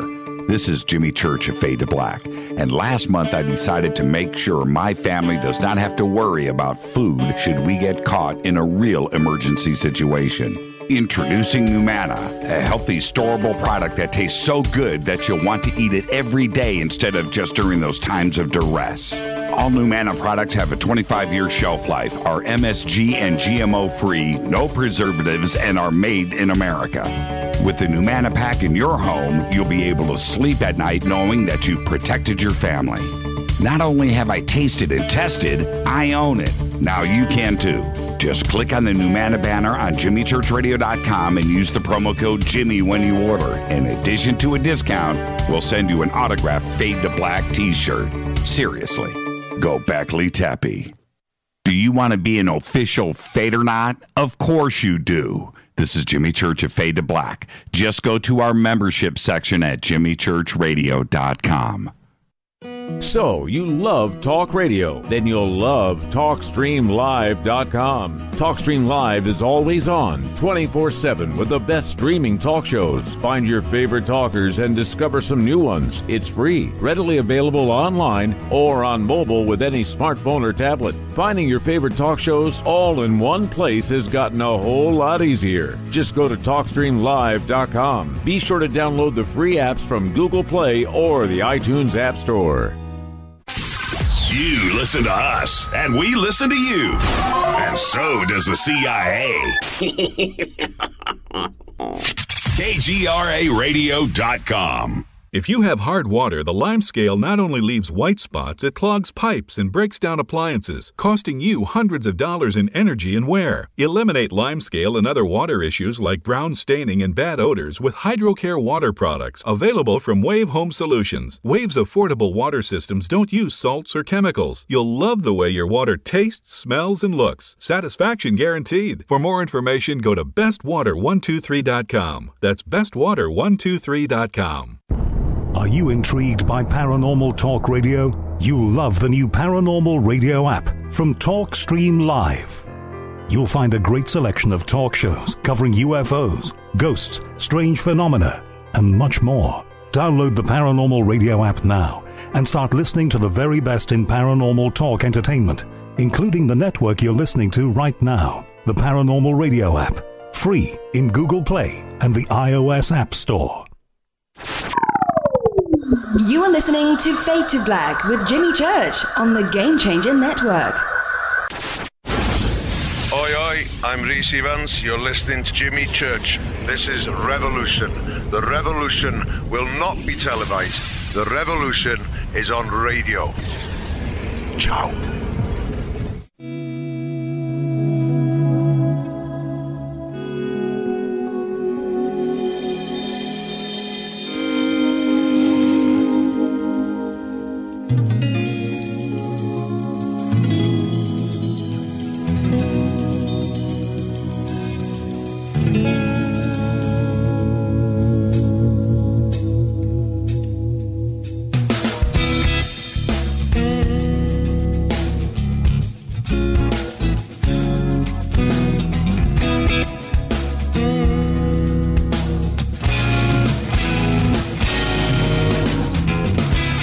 Welcome back, Fade to Black. I am your host, Jimmy Church. Follow me on Twitter at JChurchRadio. Use hashtag F2B for the sandbox. If you want to see what 2,000-3,000 tweets looks like during a broadcast, go over to hashtag F2B and join in on the conversation. It's absolutely amazing to hang out over there. Now, Rabbi, right before the break, where we are talking about the pre-Adamic civilizations, and then we have the Sumerian text, speaking about the Anunnaki, who also left this planet too as well, and you bring up the Ishim. So is there, the reason why I find it so interesting is because this is based on what people wanted to save into the historical record. This wasn't something from fantasy or something that was made up. This is based on their own experiences. Are we talking about the same thing? Well, I'll tell you this. Zechariah Sitchin and, his whole teaching about the Anunnaki, reading the Sumerian texts. Well, I am not an expert in ancient Sumerian.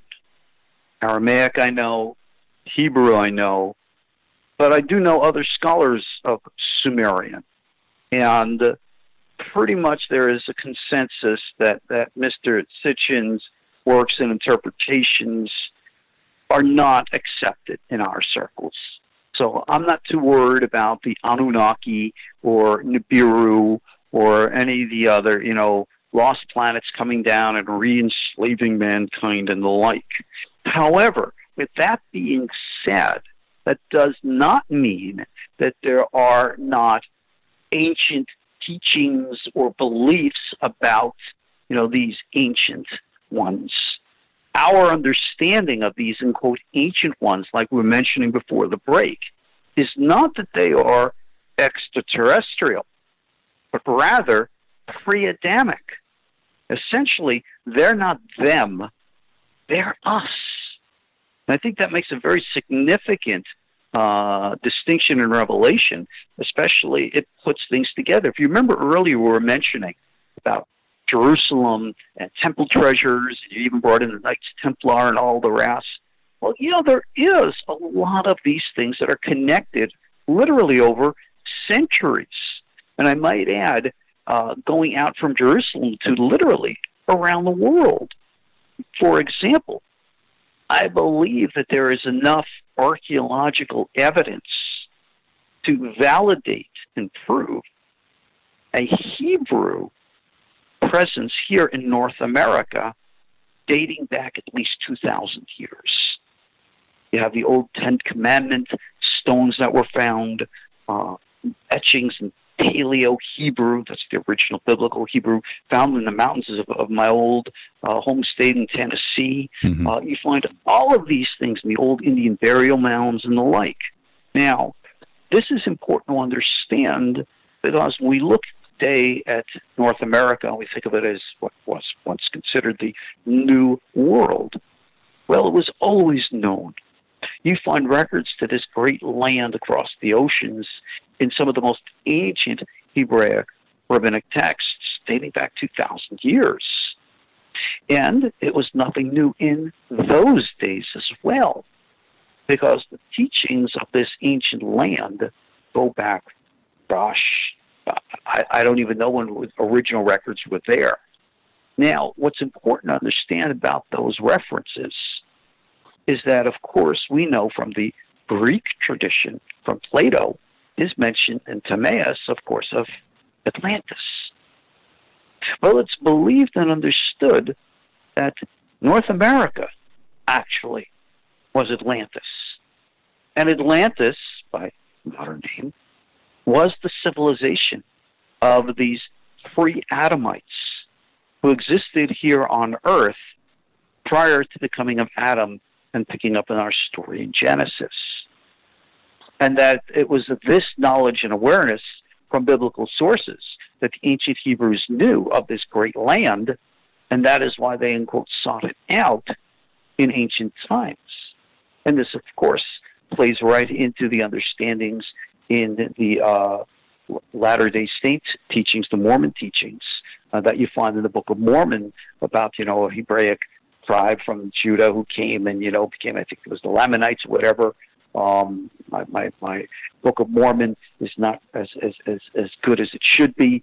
But yeah, these teachings that Joseph Smith enshrined in his religion had some historical antecedents in the day. And again, it goes back to ancient understandings of things. So our understanding of the ancient world was very, very different from what most people think. But no, it did not include an understanding, as is popularly portrayed today, of the Anunnaki, coming back and, taking us, creating us to be a slave race or anything of the kind. We don't see that as an accurate reading of the Sumerian record. Well, of course, can believe whatever they want. We don't have to have doctrinal, debates and the like. But from a scholarly point of view, we have a different understanding of things. And from a scholarly point of view, we've got another historical record that references a pre-Adamite or possibly Atlantis connection, and that is the builder's text in Edfu in Egypt, where they go back way far to Zep-Tepi. Yeah. And in their references, they talk about a great flood. They talk about a land that went into the sea. And this obviously is something that Plato may have gotten his information from. Right. We clearly don't know, but it is also suggesting that their knowledge was taught to them from a much older civilization that quite possibly had high technology. Well, now you're playing back into the old Torah teachings. Because, again, Plato, he claims that, his understanding of this came originally from the priests of where? Egypt. Ancient Egypt. Gosh, wasn't there some kind of a Hebrew connection to ancient Egypt? I remember that reading about that somewhere. Yes. Oh, that's right. Moses, the children of Israel, coming out of Egypt. Gee whiz. This is all a coincidence, isn't it? Wink, wink. Right. Of course not. This is exactly the point. A point that's made by what was a very great Italian rabbi, believe it or not, who wrote a book in French, available in English, called Israel and Humanity, by a Rabbi Eli Ben-Mosek, if I'm not mistaken. It's available in English, part of the Classics of Western Spirituality series. Get on Amazon. Great, great, profound book, in which this rabbi 150 years ago wrote to show the connection between a lot of the ancient Egyptian practices and what was later embraced and adopted in the Torah tradition. I'll give you a radical one most people don't realize. Circumcision. Everybody reads in the Bible how God commanded Abraham to circumcise, and circumcision today is the sign of religious affiliation for both Jews and Muslims around the world. Most people do not know that circumcision started as an Egyptian practice. Now, what, where, why, how? Well, no, go figure that one out yourself. Plenty of scholars try. The Ark of the Covenant, we're all so familiar with that. We've spoken about that on Ancient Aliens. Indiana Jones, of course, knows all about it. And the famous Vendel Jones, who was the actual biblical archaeologist, spent his life looking for the old Ark. Well, you know something? Connection. Because the Ark was based upon what appears to be ancient Egyptian religion, technology. I don't know. Where do we draw the line between one and the other? You see, we look at so many things of the past in light of mythology, but in reality, we better start looking at things in a little bit different light, because that which we think was symbolic myth might very well have had an actual foundation to it. Now, that's actually the point that Eric makes in Chariots of the Gods, and I do have to validate. And yet, we still have so much that we really need to explore from ancient sources. So again, from our Torah understanding, the way it was looked is this. It says very clearly in the Bible, in the beginning God created the heavens and the earth, Genesis 1:1. Genesis 1:2, and the world was tohu and bohu, which is usually translated as void and chaotic. But you go and read Isaiah, and Isaiah says God never created the world as being void and chaotic.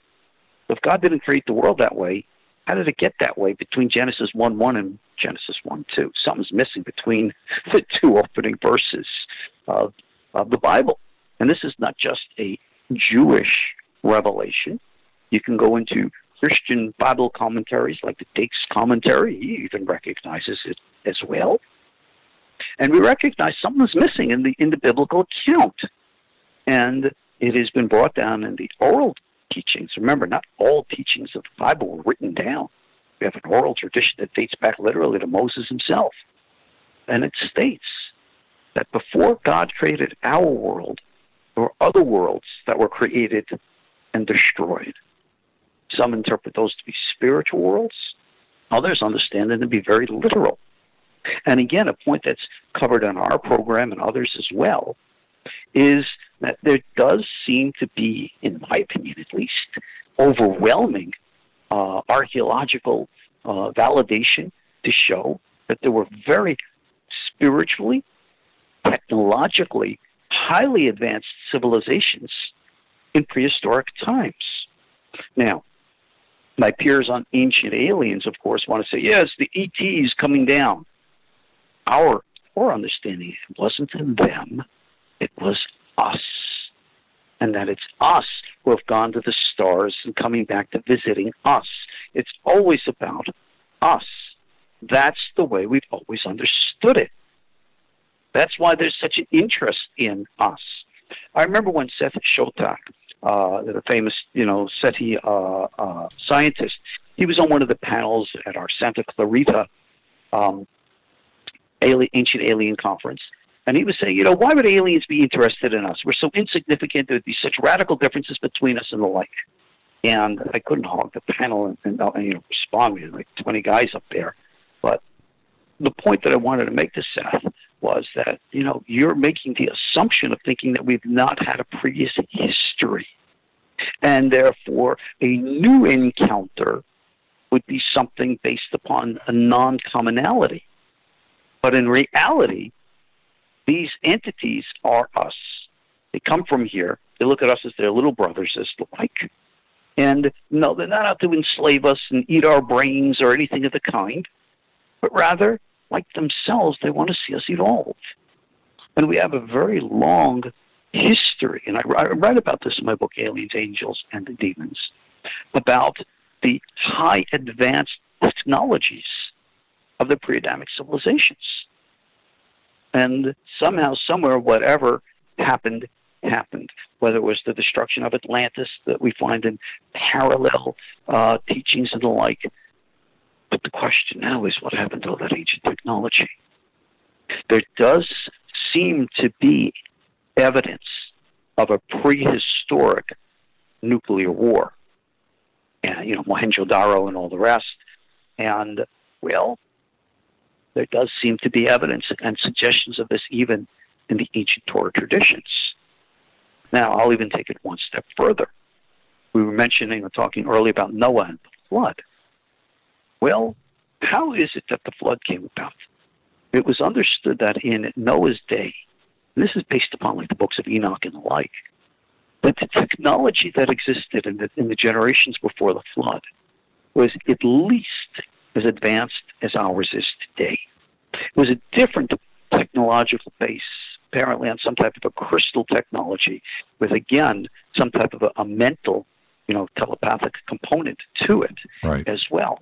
And we're starting to do that today. Look at what's going on with the helmets that the pilots are now using in the F-35 aircraft. It's like mind control helmets. I know, pretty right? Radical. And they claim that this was the technology that they found on the ship from Roswell. For the record, the ship from Roswell was not from outer space. It was a local craft, and it was believed to be operated by those little gray guys who had our Torah tradition. We call them the Shaya, and they're from inner Earth. They're not from outer space. That's another story here. Well, let's go back to our technology stuff here. We'll bring in inner Earth in a minute. Again, I cover all this in my book as well. So anyway, long story short, somehow, somewhere, something got messed up on the planet, and the people who were here, these pre-Adamites. Now, remember something. You don't pick this up in translation. There are different names for humanity that is recorded in the Bible. We discussed already two of them, Ishim, which means men, and, of course, Adam. Well, these were considered to be different races of human beings. The Ishim were here first. Many of them escaped to the stars. Many of them are believed to have taken shelter in inner earth. Now, inner earth, the whole hollow earth theory, this is also found in our Torah tradition. And as such, this is believed that it is in inner earth that is believed to have been the place of the Garden of Eden, the place where Cain and Abel were born. It is in inner earth that is the sacred inner temple, literally, supposedly, right underneath Jerusalem. It's where the Ark of the Covenant was supposedly taken, where many of the, quote, lost tribes of Israel were lost, where supposedly the Messiah was born and lives and the like. You have all these different legends and ideas and beliefs about inner earth. And you find this same ideas coming back now, especially in our talk of extraterrestrials, in which we're saying that a lot of these UFOs are coming from inner earth. Right. This is fitting right with our Torah traditions. The Watchers, those angels who fell, that led to the corruption, which led to the flood. Well, what happened to them? Allegedly, God punished them. And the nature of God's punishment, well, gosh, if you think, I'll tell you this now, it's rather cruel. God said to these angels, you came down to rectify humanity. I'm going to punish you. You cannot return to heaven until you accomplish your task. And God charged these fallen angels to be the guardians over humanity and to guide human destiny, human history, to bring about that which we call in religion the Messianic age. And that it's these same fallen angels, if you will, we don't look at that in the negative light as it's understood and portrayed in Christianity, became who are called the Irin Kadosh, the Watchers that are referred to in the book of Daniel, chapter 4. And that the ways and means of their influence isn't political, social, or military. It's psychological. It's telepathic. And when the great king Nebuchadnezzar offended heaven, they toppled him, not with an army, not with lightning bolts from heaven, but by inflicting him psychologically with mental illness. Again, the telepathic connection through the back door of the mind. Right. That is their method of communication. So their ancient technologies are allegedly still with us to this very day. When the flood occurred, I'm sorry? Let me jump in really quick. With all of the technical artifacts and others that are referenced, like, of course, the Ark is what comes to mind first, but the True Cross or the Holy Grail, if any of these were revealed to the world, does that change things? Does the Ark change things? Yeah, absolutely. How so? To understand something, the Ark of the Covenant wasn't just this old box, the likes of which we saw, Harrison Ford portraying in, Raiders of the Lost Ark. You remember that last scene? They opened up the Ark, and all of a sudden something comes out of it, and bam, everybody gets burned to a crisp. Right. Well, suppose that's the way it really worked. The Ark of the Covenant had some kind of a technology to it. We read in the book of Numbers that the two sons of Aaron tried to approach the Ark on the day that it was, for lack of a better word, activated. And a fire came forth from the Lord and burned them. Now, you can think of fire coming forth like in the movie from Steven Spielberg there, That's not the way it supposedly happened. It's that the two beams of fire came out from the Ark, entered their nostrils, and burned them from the inside. Now, I don't know about you. That sounds like an arc of electricity that would have electrocuted them. Yeah, the Ark definitely had a technology to it. It was activated and interacted with the high priest, who wore special types of garments, one of which we call the Urim and Tumim. It's a symbol of one of the big collegiate schools up in the Northeast there. And this Urim and Tumim, I don't know how to translate it. I don't know if anybody does. And no one knows really what it is. There was something that was put inside the breastplate of the high priest. Right. He would practice certain types of a tonal technology, sound technology, which would, cultivate an altered state of consciousness, which at the same time caused these gemstones on his breastplate to vibrate. And they would literally, like in the old language, come alive. And they would start to make lights and sounds. And somehow, somewhere, all of this was activated with this mysterious Urim and Tumim. And it communicated with the Ark of the Covenant. And that somehow those little cherubim that was on top of the ark somehow became alive and would move. And that somehow an entire, I don't know what to describe or how to describe it, and an entire scenario of communication occurred between the mind of the high priest, the sounds coming from his breastplate, movement from the ark, and that this is how communication with God occurred. So there's some kind of an ancient technology going on here, far beyond the limitations of just a mere religious or spiritual experience. And all of this was taken away with the destruction of the first temple back in 586 BCE. And unlike in the movies, it wasn't just buried out in the desert somewhere. According to the record, it was taken, put away, the ark essentially turned off, and all of this was taken to inner earth. And it's supposed to stay there in inner earth until that which we call the coming of the Messiah. Now, this gets interesting. I'm sure you're familiar with the Christian tradition as recorded in the book of Revelation that the Messiah is going to come, with an army out of the sky. And most people correlate that to the book of Zechariah, chapter 14, where it speaks of the big earthquake which rends the city of Jerusalem apart. Well, according to the ancient legend, the army of the, in quote, Messiah is not going to be coming from the sky. And if it did, that would be pretty cool. People would think it was an extraterrestrial invasion. But it's supposedly that this great earthquake is supposedly being caused by some kind of a sonar technology tearing apart the earth so that an army from inner earth is going to then come and conquer the surface. A little bit different understanding of the original messianic, shall we call it, invasion? Right. Because think about this. We get the ETs landing on the White House lawn kind of thing. If all of a sudden the Earth, I don't care if it's coming from inner Earth, outer Earth, another dimension, or wherever, you see a whole bunch of whatever coming, you're not going to say, "Oh, the Messiah is here, hallelujah." No, you're going to be freaking out and saying, "Oh my God, we're being invaded." Because if the Messiah, I don't care who he is or what he is, I don't care what his name is, Mahdi, Jesus, Mashiach, who cares?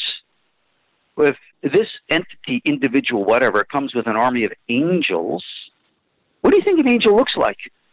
These little sweetsy little statues that they sell in the Hallmark stores? Go read your Bible. Well, these entities are as extraterrestrial. Like they got multiple faces, they got wings, they're scary, they got claws. Right? You see an army of those coming, you tell me what you're going to be thinking. Well, see, and this is the thing. We need to take a break right here. But here, for some reason, we have a shoot first, ask questions later mentality. Yeah, well, you're going to start shooting first at someone who's got a higher technology than you. Well, think about what happens when you shoot at Superman. That's a bad idea. Let's take a break right here. Yeah. Our guest tonight, Rabbi Ariel Bar Tzadok. And what a conversation. When we come back, we got to talk about the universe. Yeah, there's some questions I have for the rabbi. We'll be right back. Stay with us. Hi, everybody. This is Rob Halford, the Metal God, on JimmyChurchRadio.com. This is KGRA Digital Broadcasting Station. Salt Lake City, Utah. Van Buren, Arkansas.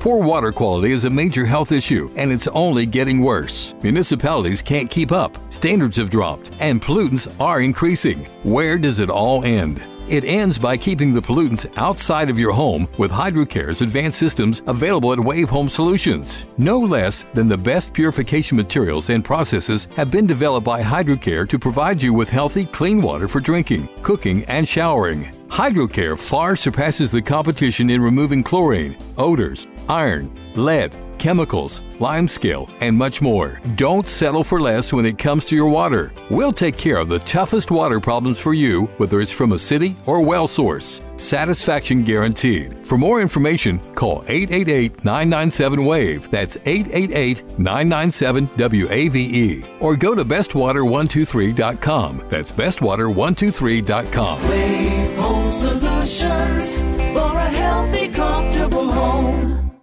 Your contact for current news and trending topics.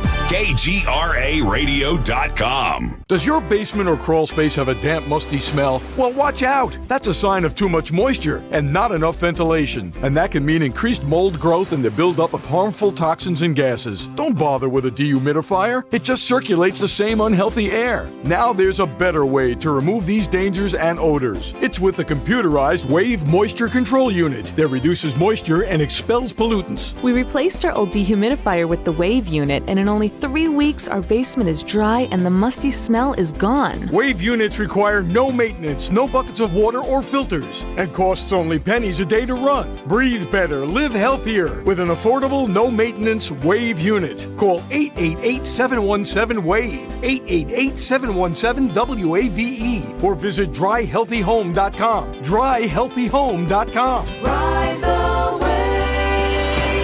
Wave Home Solutions for a healthy, comfortable home.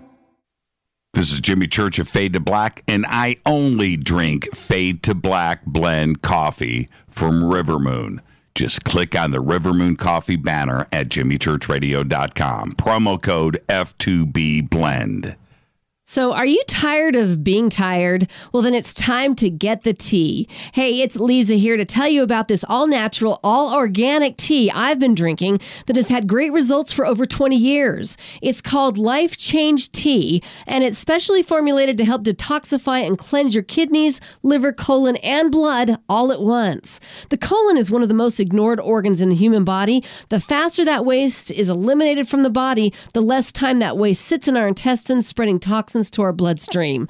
This tea helps cleanse chemicals caused by outside intruders from our entire digestive system. And get this, weight loss can be a side effect. And with continued use of the tea, you can experience clearer, healthier, younger looking skin, increased energy, and a happier outlook on life. So if you're tired of being tired, get the Life Change Tea at getthetea.com.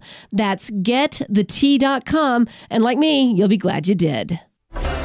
Did you know that when you're on the road with limited data or Wi-Fi available, you can still listen to every minute of Fade to Black by just calling 605-562-4482. No smartphone, app, or internet needed. It saves your data plan and no extra cost if you have unlimited minutes. Just call 605-562-4482. You can listen to me, Jimmy Church, on any phone, anytime, anywhere. Go Beckley Tappy.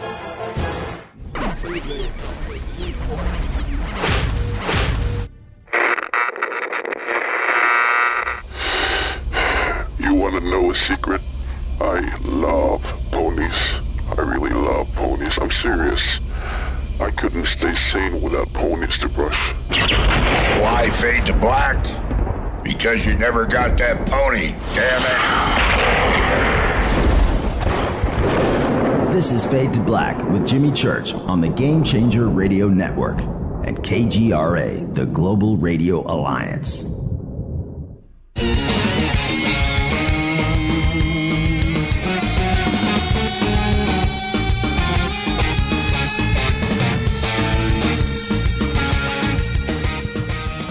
What a conversation tonight. Welcome back. This is Fade to Black.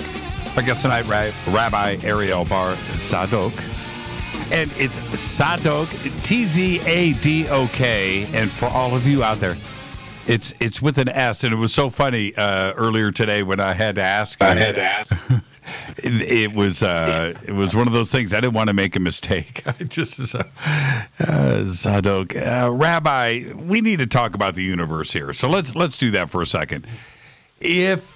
All right. Which universe? Oh yeah. Okay. Well, let's just talk about the one that is around us now. Let's do that first.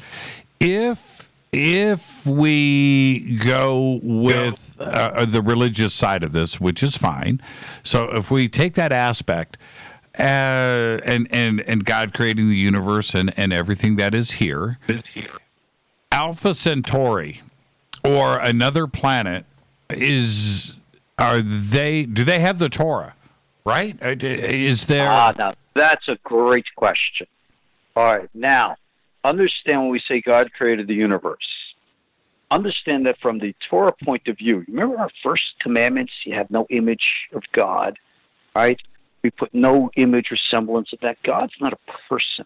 God's not a guy. It's not like the image you see in the Sistine Chapel or anything of the kind. Even God's name in the Bible, which they call Jehovah, it's not the real name, it is based on the 4 Hebrew letters, Yud Kei Vav Kei.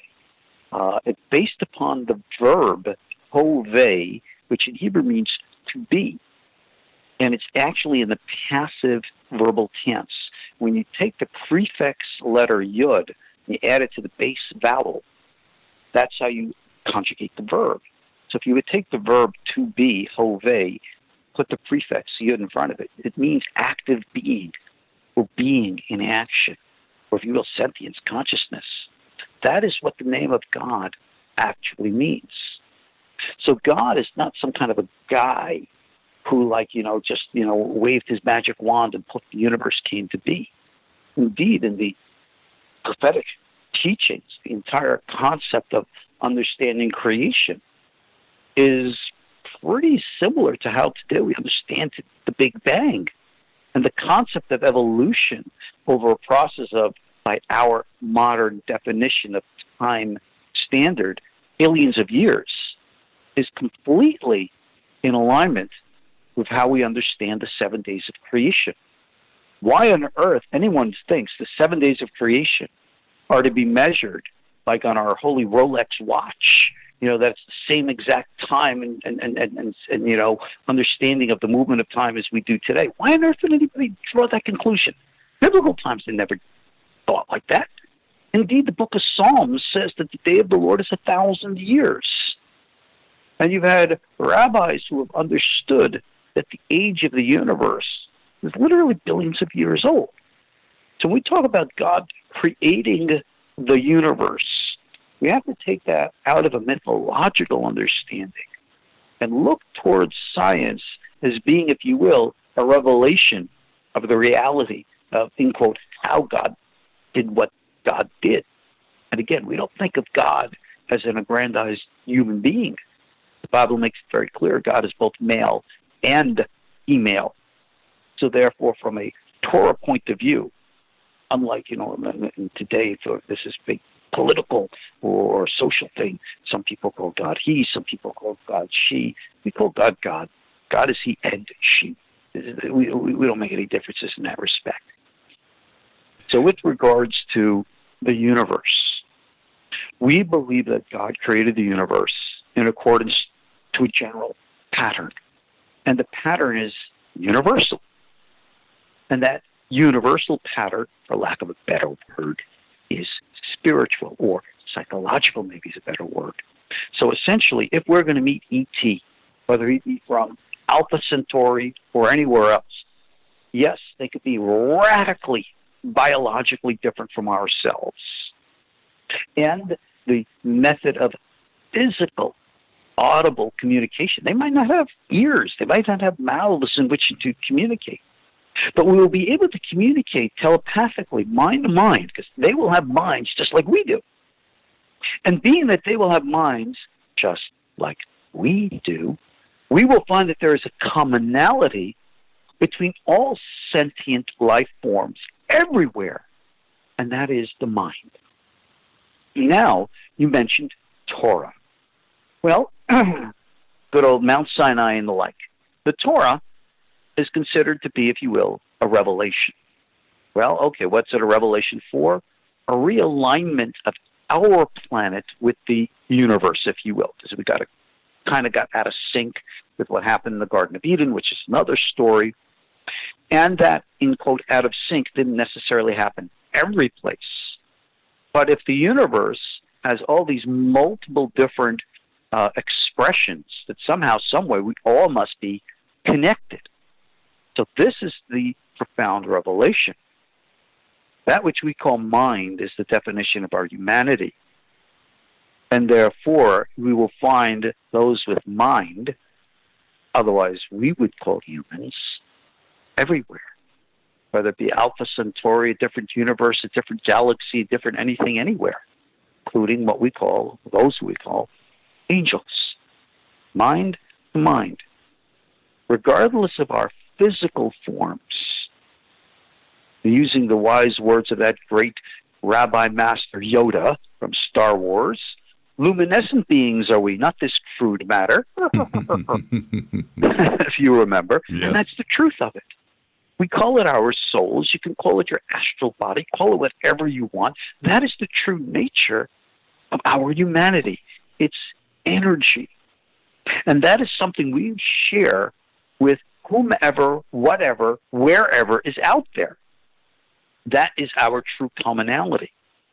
So right now, where we are today on Earth, our major struggle is to recognize that all of us, regardless of this ridiculous facades of differences between colors of skin or ethnicity, all of this ridiculously, paper-thin difference underlies the voluminous powers that unite us as a united planet.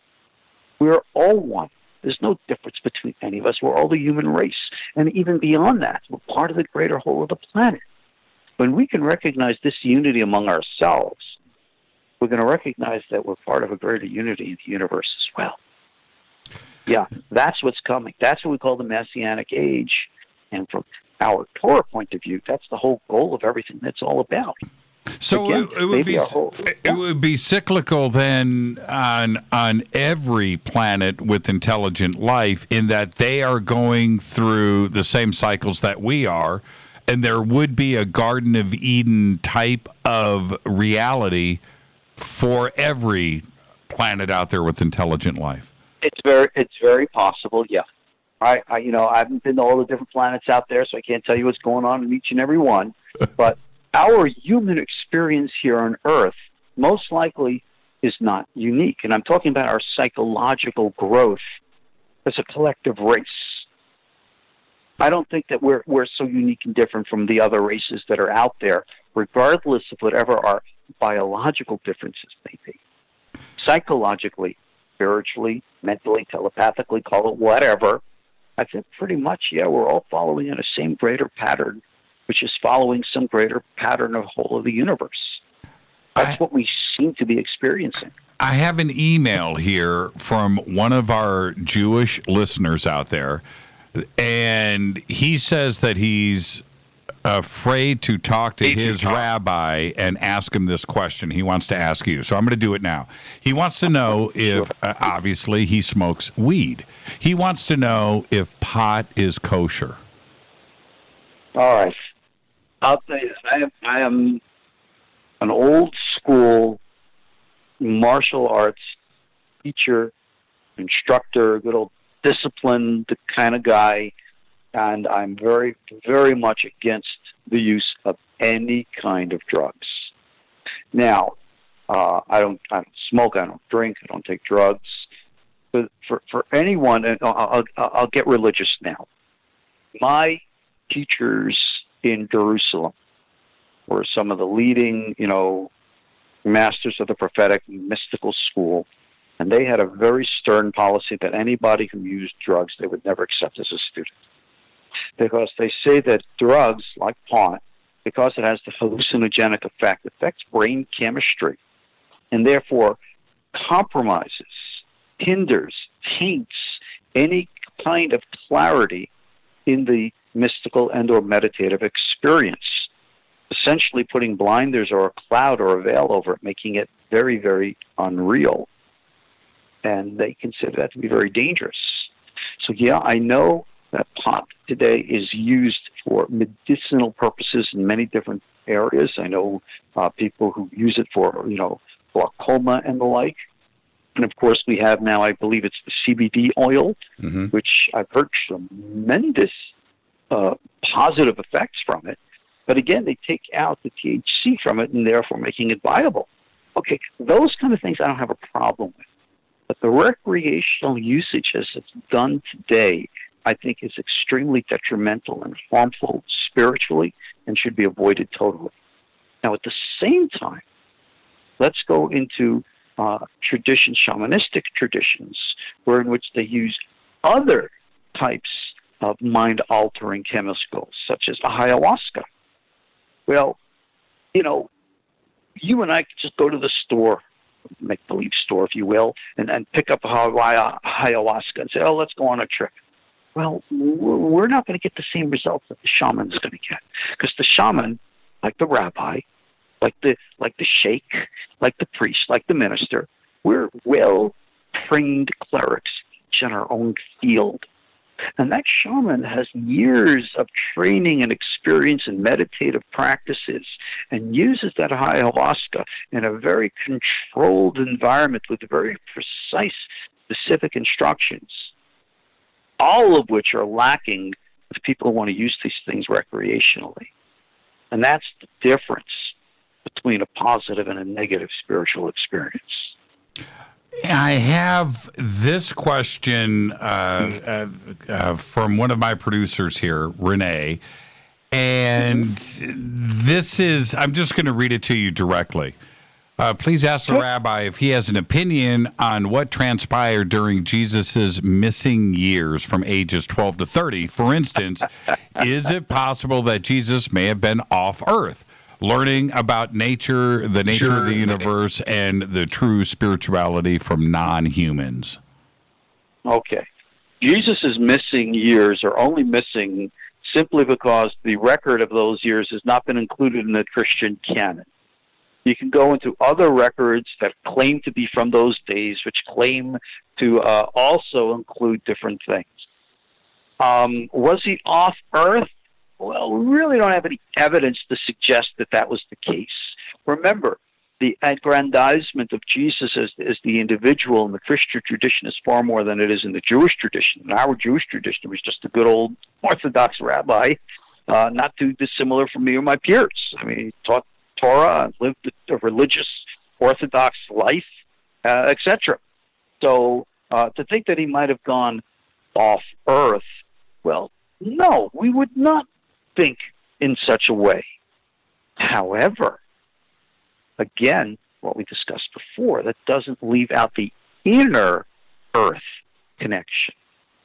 Because even to this day, there are places known in the Holy Land in which access to inner Earth is accessible.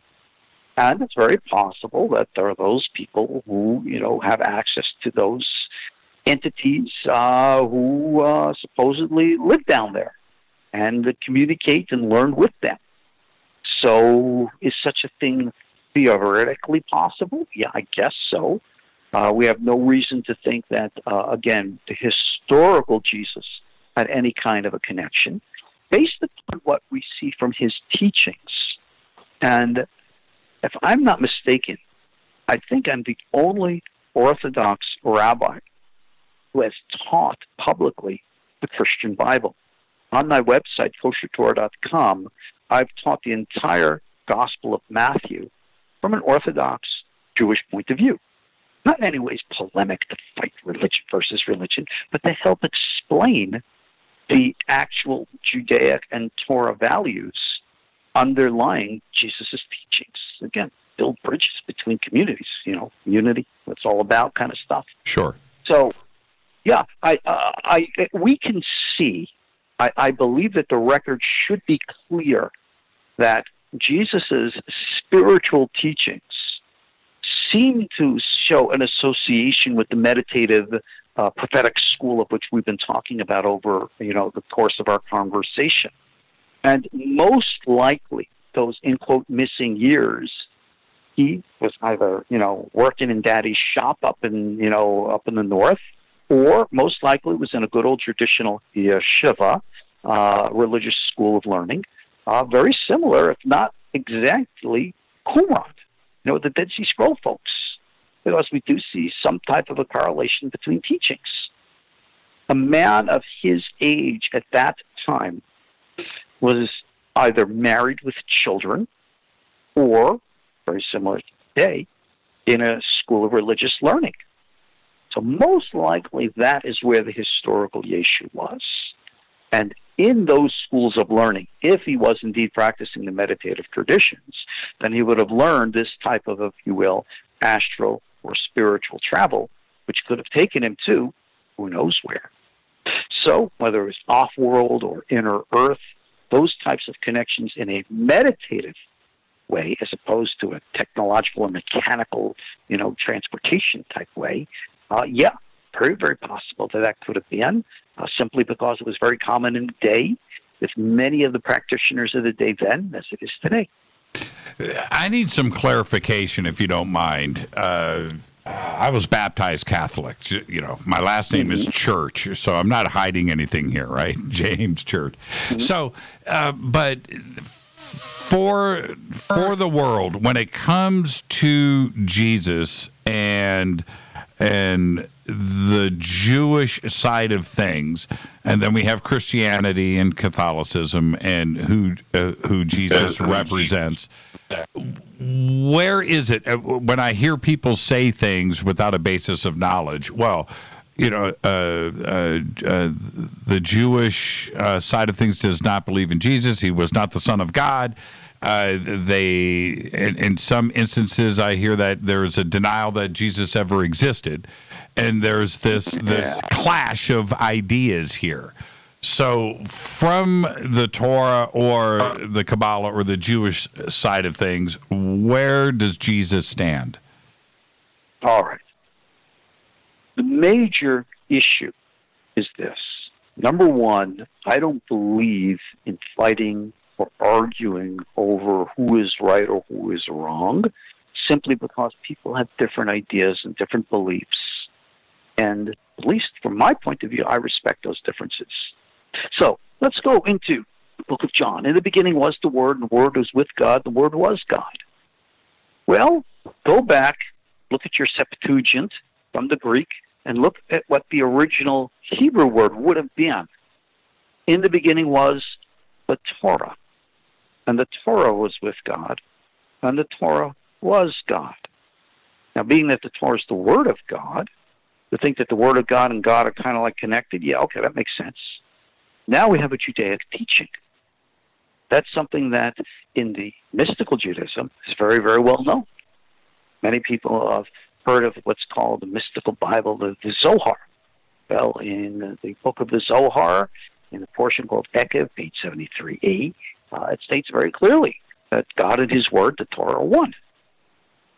So now, let's go skip ahead in John chapter 1. I think it's verse 27. I'm an Orthodox rabbi quoting here the Christian Bible, so if I make a mistake on a verse, you'll have to forgive me for that. It says, and the Word became flesh and dwelled among us. So your Christian will say, there you go. The Word of God becomes flesh. But yes, remember, we're dealing with a Jewish concept. And that Jewish concept was understood to be non-exclusive. Essentially, anyone who surrenders to God, lives by the Word of God, teaches the Word of God, becomes, if you will, like the living Word, becomes like a living Torah, becomes a conduit, becomes a messenger, becomes an angel for the Lord. So when we say that the Word of God becomes flesh and dwells among us, it could be applied to any of us who truly devote our lives and dedicate our service to God. It was never understood in a Judaic context to be exclusive. And we believe that that's exactly how John meant it to be with regards to his, adoration for his rabbi, who was Jesus. So of course, what I just said is not the Christian understanding of things. I'm certainly not saying that it is. But I'm trying to help Christians understand that this is the Jewish way. And Christians are very, very strict on theology and dogma and doctrine, in which we Jews are not. In our Jewish tradition, we're not so much concerned about what people believe. We're more concerned about what people do. And I think you'll find that echoed even in Jesus' own teachings. Very famous parable when he said, on Judgment Day, he's going to separate, the sheep from the goats. He says, blessed are you. Why? Because when I was hungry, you fed me. When I was thirsty, you gave me the drink. When I was naked, you clothed me. And the people said, when did we ever do this for you, O Lord? And Jesus said, whenever you did it for the one littlest of my people, my brethren, it was as if you did it for me. That seems to be the criteria of judgment. That's obviously, very clearly, the Jewish way of understanding things. There's never a theology test, a doctrine test at the pearly gates. St. Peter's not up there, questioning you on your catechism. The question you, how did you serve God? And that's, again, is our Judaic way of understanding things. So, in our Jewish way, we read the original texts that have become now Christian and recognize their Jewish origins. In many of the teachings of the Sermon on the Mount and everything else, like I said, I have a free course, 17 hours of class, I believe, from the Gospel of Matthew, in which I try to build these bridges between the communities. I'm most certainly not out to try to convince anyone of anything, certainly not try to convert anybody to anything, but just to build the bridges so that people can see there's a different understanding of things, with the hope that maybe they can come and respect it, as opposed to trying to argue and fight as to what Isaiah 7:14 or Isaiah 53 really means. Well, I'll tell you, it really means different things to different people. That's just the way it is.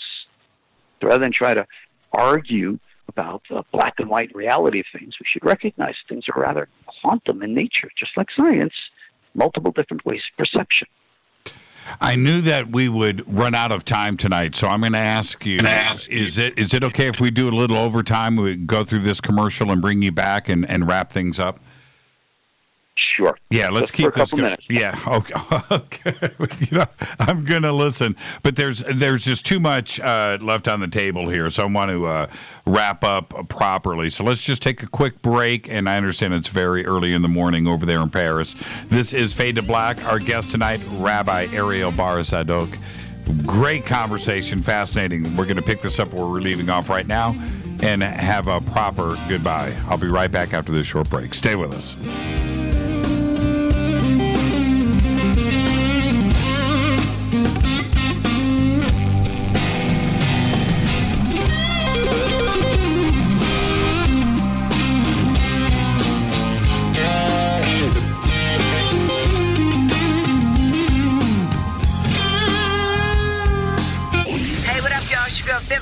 Here, and you are listening to my boy Jimmy Church on JimmyChurchRadio.com. Despite popular opinion, reading a book will not make you smarter, but listening to Jimmy Church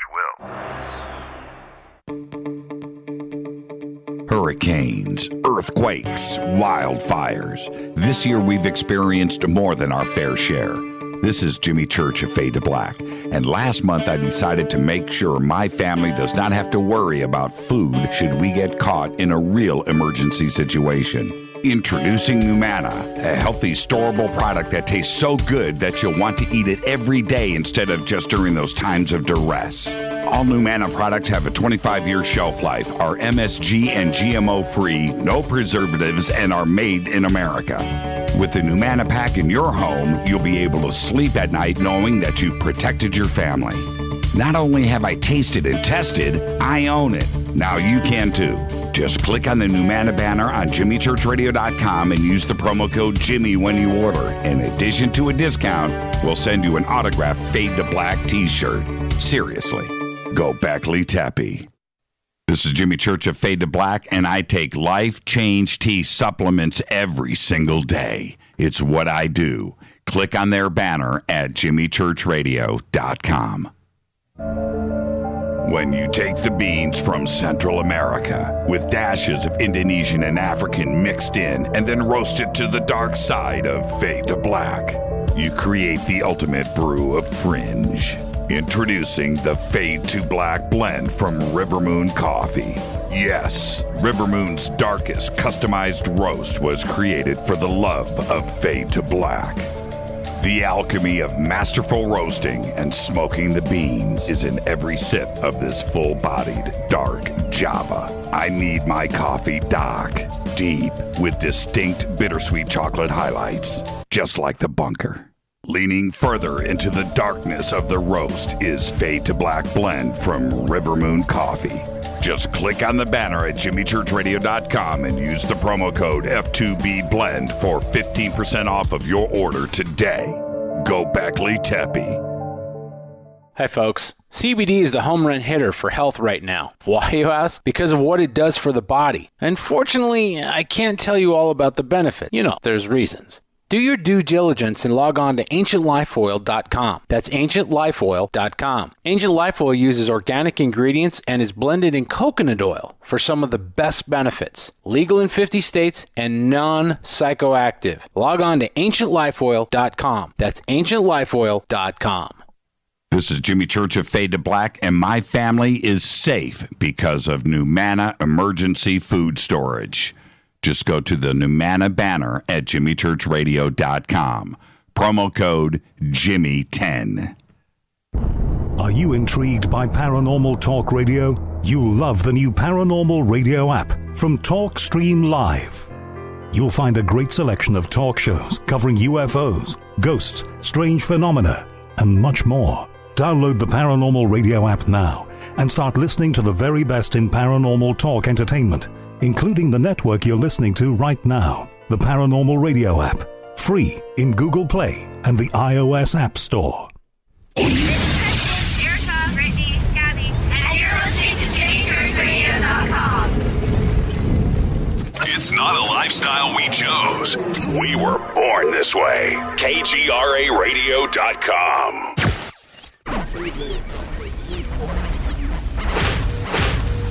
This is KJCR at JimmyChurchRadio.com.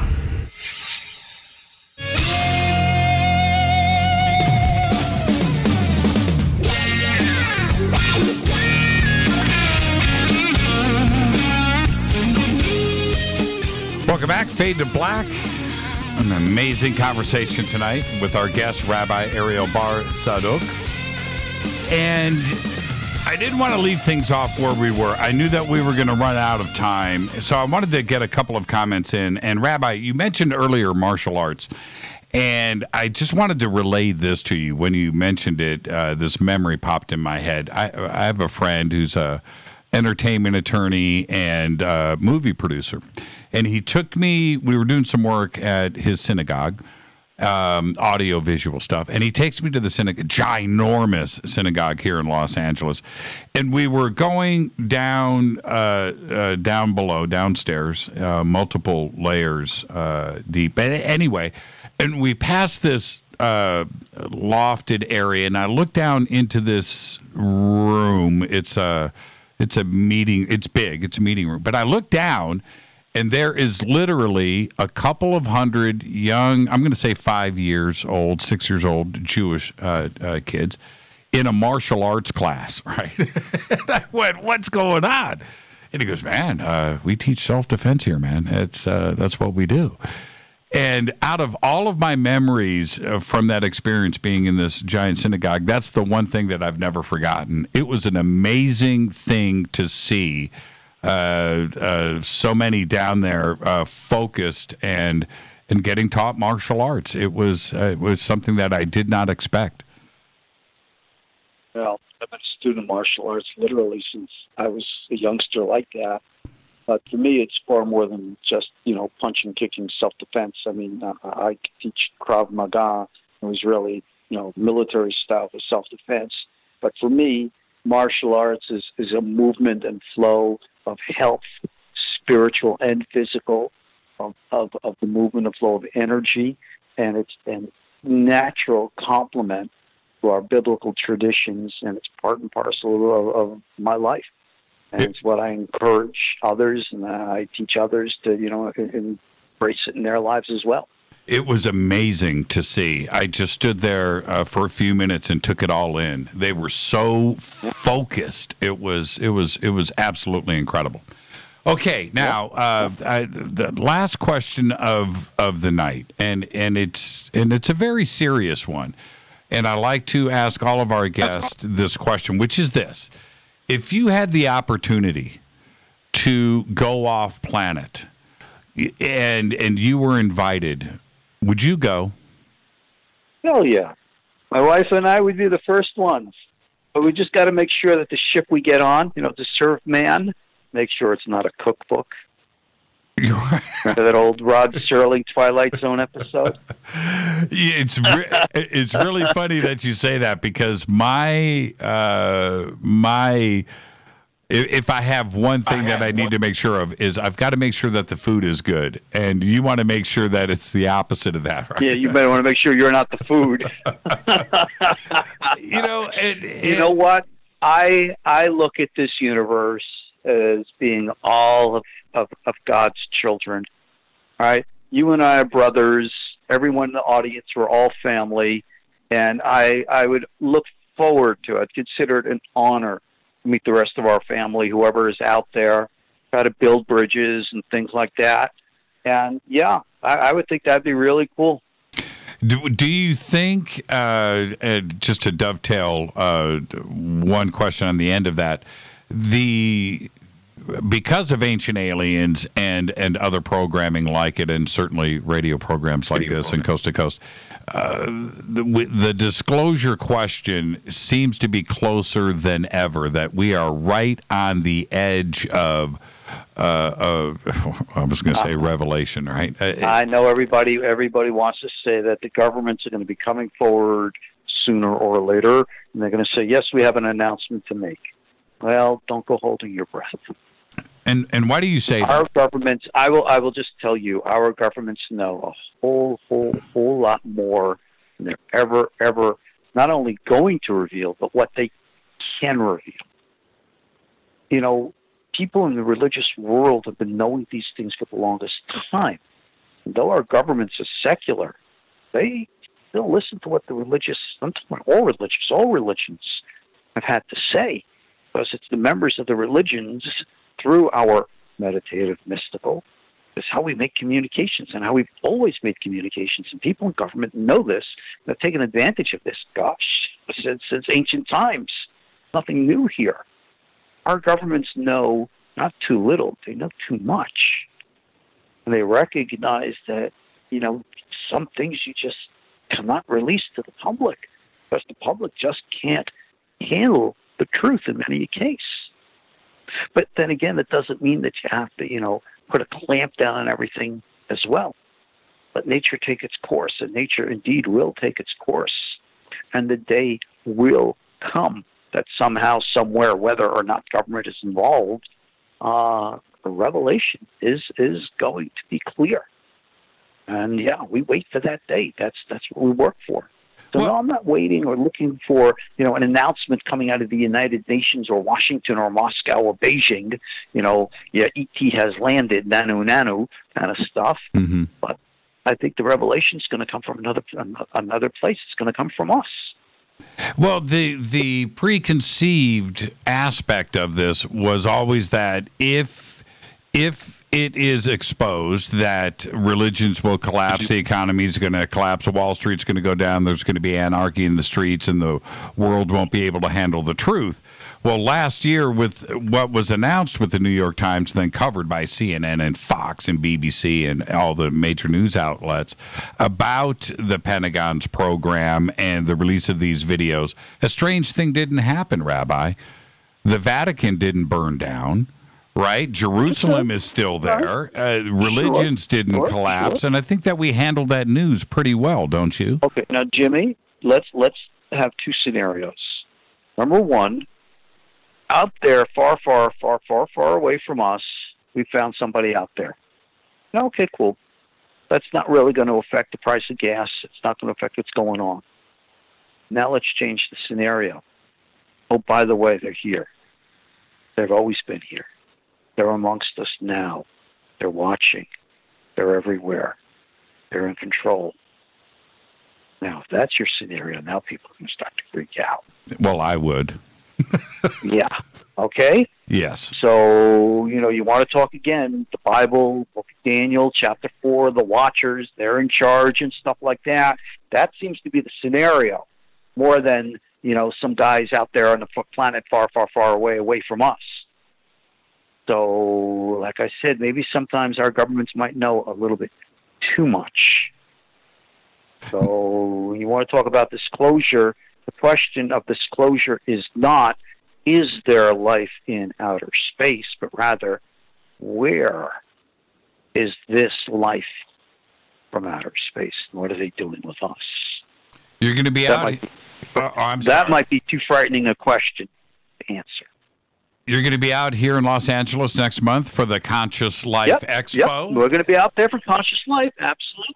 And back out again in June for Ancient Aliens Conference. And what are you going to... we'll be out there. What are you going to speak about at Conscious Life? I think they have me speaking on my book, Aliens, Angels, and Demons, which is kind of going to... my whole book is about pretty much the things that we've discussed on the show right now. And I will discuss those things. I always take questions and answers from the audience. And, we let the chat go where it goes. And we see where it can. And I try to, again, bring information to people that they can then take with them and draw their own conclusions. That's what it's all about. I look forward to having you on my panel on Friday night with Eric Von Daniken. That is going to be an amazing event. I really look forward to hanging out with you at Conscious Life Expo and, of course, Alien Con right here in Los Angeles. This time around at the LA Convention Center downtown. Yep. That's a huge event. Looking forward to it. And safe travels out there. I know that you're in Paris now, but we'll see you in just a few short weeks. I can't believe it. And you'll be right here in Los Angeles with us at the Conscious Life Expo. Safe travels, Rabbi. Thank you so much. Great conversation. Thanks, Jimmy.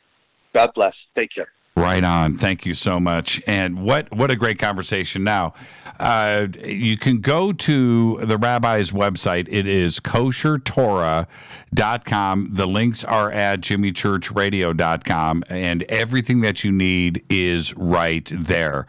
I am going to take a quick break, and when I come back, I'll see if I can crack open these phone lines, and I'll take a couple of calls before the end of the night. And this is Fade to Black. I'm your host, Jimmy Church. Thank you so much, Rabbi Ariel Bar Tzadok, koshertorah.com. I'll be right back after this short break. Stay with us. Thank you, Rabbi. Hi, everybody. This is Rob Halford, the Metal God, on jimmychurchradio.com. This is KGRA Digital Broadcasting Station, Salt Lake City, Utah, Van Buren, Arkansas. Poor water quality is a major health issue, and it's only getting worse. Municipalities can't keep up, standards have dropped, and pollutants are increasing. Where does it all end? It ends by keeping the pollutants outside of your home with HydroCare's advanced systems available at Wave Home Solutions. No less than the best purification materials and processes have been developed by HydroCare to provide you with healthy, clean water for drinking, cooking, and showering. HydroCare far surpasses the competition in removing chlorine, odors, iron, lead, chemicals, limescale, and much more. Don't settle for less when it comes to your water. We'll take care of the toughest water problems for you, whether it's from a city or well source. Satisfaction guaranteed. For more information, call 888-997-WAVE. That's 888-997-WAVE. Or go to bestwater123.com. That's bestwater123.com. Wave Home Solutions for a healthy, comfortable home. Your contact for current news and trending topics. KGRARadio.com. Does your basement or crawl space have a damp, musty smell? Well, watch out. That's a sign of too much moisture and not enough ventilation. And that can mean increased mold growth and the buildup of harmful toxins and gases. Don't bother with a dehumidifier. It just circulates the same unhealthy air. Now there's a better way to remove these dangers and odors. It's with the computerized Wave Moisture Control Unit that reduces moisture and expels pollutants pollutants. We replaced our old dehumidifier with the Wave unit, and in only 3 weeks, our basement is dry and the musty smell is gone. Wave units require no maintenance, no buckets of water or filters, and costs only pennies a day to run. Breathe better, live healthier with an affordable, no-maintenance Wave unit. Call 888-717-WAVE, 888-717-WAVE, or visit dryhealthyhome.com. dryhealthyhome.com. Ride the wave. Wave Home Solutions for a healthy, comfortable home. This is Jimmy Church of Fade to Black, and I only drink Fade to Black blend coffee from River Moon. Just click on the River Moon Coffee banner at jimmychurchradio.com. Promo code F2B Blend. So, are you tired of being tired? Well, then it's time to get the tea. Hey, it's Lisa here to tell you about this all-natural, all-organic tea I've been drinking that has had great results for over 20 years. It's called Life Change Tea, and it's specially formulated to help detoxify and cleanse your kidneys, liver, colon, and blood all at once. The colon is one of the most ignored organs in the human body. The faster that waste is eliminated from the body, the less time that waste sits in our intestines, spreading toxins to our bloodstream. This tea helps cleanse chemicals caused by outside intruders from our entire digestive system. And get this, weight loss can be a side effect. And with continued use of the tea, you can experience clearer, healthier, younger looking skin, increased energy, and a happier outlook on life. So if you're tired of being tired, get the Life Change Tea at getthetea.com. That's getthetea.com. And like me, you'll be glad you did. Did you know that when you're on the road with limited data or Wi-Fi available, you can still listen to every minute of Fade to Black by just calling 605-562-4482? No smartphone, app, or internet needed. It saves your data plan and no extra cost if you have unlimited minutes. Just call 605-562-4482. You can listen to me, Jimmy Church, on any phone, anytime, anywhere. Go Beckley Tappy.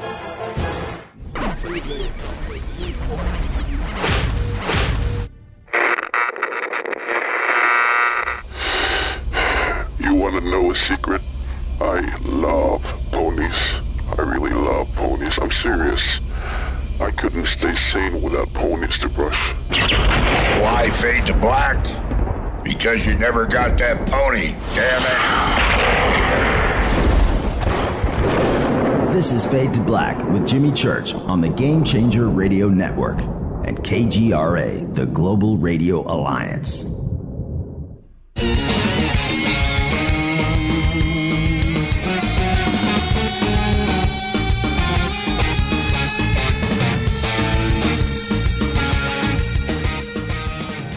All right, welcome back. Fade to Black. I want to thank the Rabbi Ariel Bar Tzadok. Great conversation tonight. Man, oh man. I was taking notes. All right, I've got time for a couple of quick phone calls. And so let's go ahead and do this really quick. Let's go up to San Francisco. You are up on Fade to Black. Who's calling? You're live. Okay, okay, you are live. Are you there? Hello? Yes, you're live. Can you hear me? Yes. Hi, Jimmy. This is Betzel McGee. I'm Kelly Sullivan Walden student. Oh, okay. How are you, man? Good. I don't suppose the rabbi is still on, is he? No. Yeah. Man. Would it be all right if I asked my question? Maybe you could hear it? Or he's in Paris right now.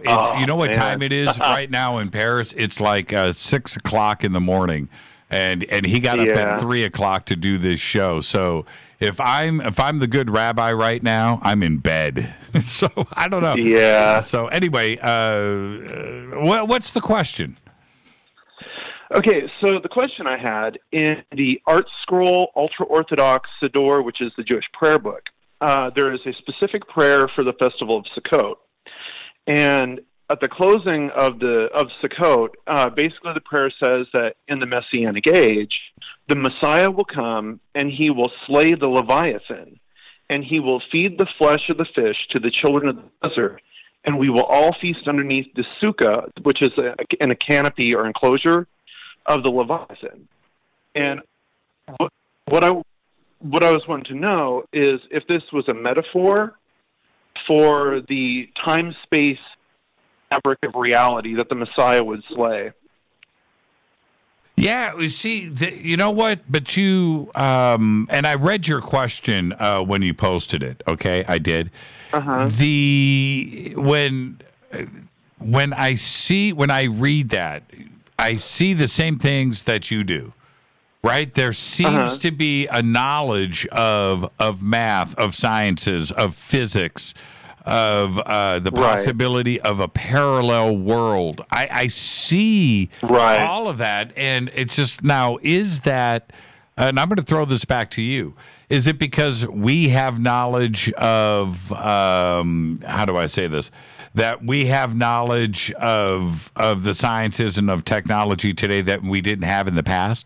Is it because we look at it a little bit differently, or you know that's not what they meant, but because of our knowledge today of science, that's what we're reading into it? Or is it that they had a genuine grasp on physics and other realities? So I'm going to ask you, what is it that you think is going on? Well, because I thought a lot about this. And when I was going through the process of trying to convert into Judaism, the rabbi that I studied under, you know, because I talked about a kashrut, which is kosher dieting, and, you know, kosher dieting during the Messianic age. And she said something that just absolutely shocked me. She said that during the Messianic age, the fundamental nature of reality will change, and that we will no longer have to observe kosher dieting, as, you know, our bodies will be different and stuff like that. Absolutely floored me. I was not expecting that answer. And so I'm wondering, because in the Zohar, they talk about like the scales of the Leviathan being made out of sapphire, made out of diamonds. Right. And my personal, I guess, conclusion was that it was similar to how Einstein described the like square spaces of space-time with the theory of relativity. Right. And that this sukkah, this covering of the Leviathan, was a metaphor. There's also something too really interesting. She told me that in in Genesis, where it talks about darkness being upon the face of the deep, the word tahom, which was darkness, was a tip of the hat nod to Tiamat. That the rabbinical authorities at that time, they couldn't come out and say, well, this corresponds with Tiamat because it was in rabbinical tradition, it was considered a pagan deity from like Samaria. But they were kind of giving the nod of the hat to, well, yeah, we picked this up from a tale and incorporated it into the Torah. Yeah, and this is what's really trippy for me. It says to me that, and if we are going back, 1000 BC, when a lot of this was written in the Old Testament, 500 BC, 1000 BC, the Dead Sea Scrolls, and it suggests that we are not talking about some kind of Neolithic or Stone Age man mentality here, that they had a real grasp on the sciences. I mean, a real, genuine, fundamental grasp on this. That's the only thing that I can take from this. And we are seriously not giving credit where credit is due. And it does suggest a higher technology civilization. There's no question about that. So You want to hear something mind-blowing? I've got one. Now, I've got 30 seconds. 30 seconds. Give it to me. Okay. In the Talmud, it talks about the original tablets that Moses received as the law of the 10 Commandments. It said that it was actually, the tablets were pure white sapphire, and the words of the letters spun around like a hologram within the Torah, or within the 10 Commandments. And there's a rabbinical reference to the Ark of the Covenant that God gave Noah, a book that was given to Adam and Eve that was covered in sapphires, that was a light, quote unquote, for the ark that he used to navigate the ark through the waters. And that's from the rabbinical sage Rashi. Yeah, and where does this come from? They weren't watching science fiction films. Right. Rashi was a rabbi around 1000 AD in France. where does this, where do these ideas come from? And I'll say it over and over again. It is based on experience. That's the only thing that we can draw technology. from. That's right. Yeah. Thank you so much. I'm going to grab one more phone call before I get out of here. But that was a great, Thanks, great Jimmy. phone call. Thank you Love so you guys. much. Love you right back. That's a great phone call right there. Let's go to area code 470. You're up next on Fade to Black. Who's calling? My name is Samuel Mixon. Hi, Samuel. Hey. So I have a little story for you. Okay. In 2015, in fact, June 18th, 2015, I decided to engage in the CE5 protocols. And what happened was the most crazy thing I've ever experienced. I go into this meditative state, and then I see, at the end of like this 15-minute period, I end up seeing this whitish, grayish, it looked like a ball, but I thought it was the forehead of some type of being. And then I ask, "Where are you? Where are you? Where are you?" And then after that, I get up, and then I go to my computer, and then I go to the Google search, and then I type in these numbers. It's like 14.72, blah, blah, blah, blah, blah. It's like 8 numbers, and then north, and then 32 point something, something, blah, blah, blah, blah, like another 8 numbers east. And then I press enter. I'm like, okay, here we go. But then I start looking for it on Google Earth, and then it says Sudan, Africa. So I'm like, okay, it must mean nothing.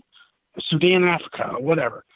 But then the next day I go to my friend's house, and then I'm asking, I tell him about this experience, and I'm like, hey, I showed him, what I experienced, or I told him what I experienced. He's like, oh, I don't know, man. And then I end up looking up, like, the beings that I was trying to contact. And I told him, I was like, hey, I was trying to contact the Arcturian beings. And then he's like, oh, well, I don't know. And then so I basically looked up on Google the Arcturian beings, or Arcturus, or whatever, and Arcturian beings. And then previously, before I had done that, I looked up like where these coordinates led me, and it said boots, B in capital letters, BOOTES. I didn't know what that meant. Oh, but, really? Yeah. And so then, yeah, after I had got those coordinates, I got those boots. And so I looked up Arcturian, and then I was reading this description to him, and I'm like, it's like the Arcturians are from the Boots constellation. Yes, yeah. What was your name again? Hold on. What was your name? Samuel Mixon. Hey, Samuel, this is a fascinating experience, and I want to hear more about this. And on Thursday night, I want you to call me back, and let's continue this, because I'm literally going to be signed off of the network in about 20 seconds. So okay, as soon as you said boots, I knew where this was going next. I want to hear the entire story. So promise me that you'll call me back, Samuel, on Thursday night, and I want to hear the whole thing. Deal? What time? We start the show at 7 p.m. All right? All right, cool. Okay? Enjoy the rest of your night. And that is an amazing, amazing phone call. Thank you so much, Samuel. Thank you.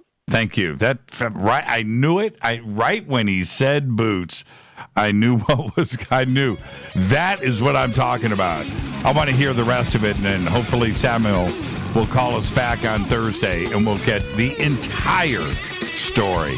Fade to Black's executive producer is Rita Camarion. Show is produced by Hilton J. Palm, Renee, Dennis, and Bob. Announcers are Steve Harder, Gene Vitoa, Mark D. Kovar. Webmaster is Drew the Geek. Music, Doug Aldrich. Intro, Spaceboy, spaceboymusic.com. Fade to Black is produced by KJCR for the Game Changer Network, and syndication is KGRA, The Planet. Thank you to Rabbi Ariel Bar Tzadok. His website is koshertorah.com. This broadcast only copyrighted 2018 by Fade to Black and the Game Changer Network. It cannot be rebroadcast, downloaded, copied, or used anywhere in the known universe without written permission from Fade to Black or the Game Changer Network. I'm your host, Jimmy Church. Tomorrow night, right here, John Burroughs, Rendlesham, The Last Word. It's Fade to Black. I'm your host, Jimmy Church. Follow me on Twitter at JChurchRadio. Until tomorrow night, right here, everybody be safe. Go Beckley Tepe.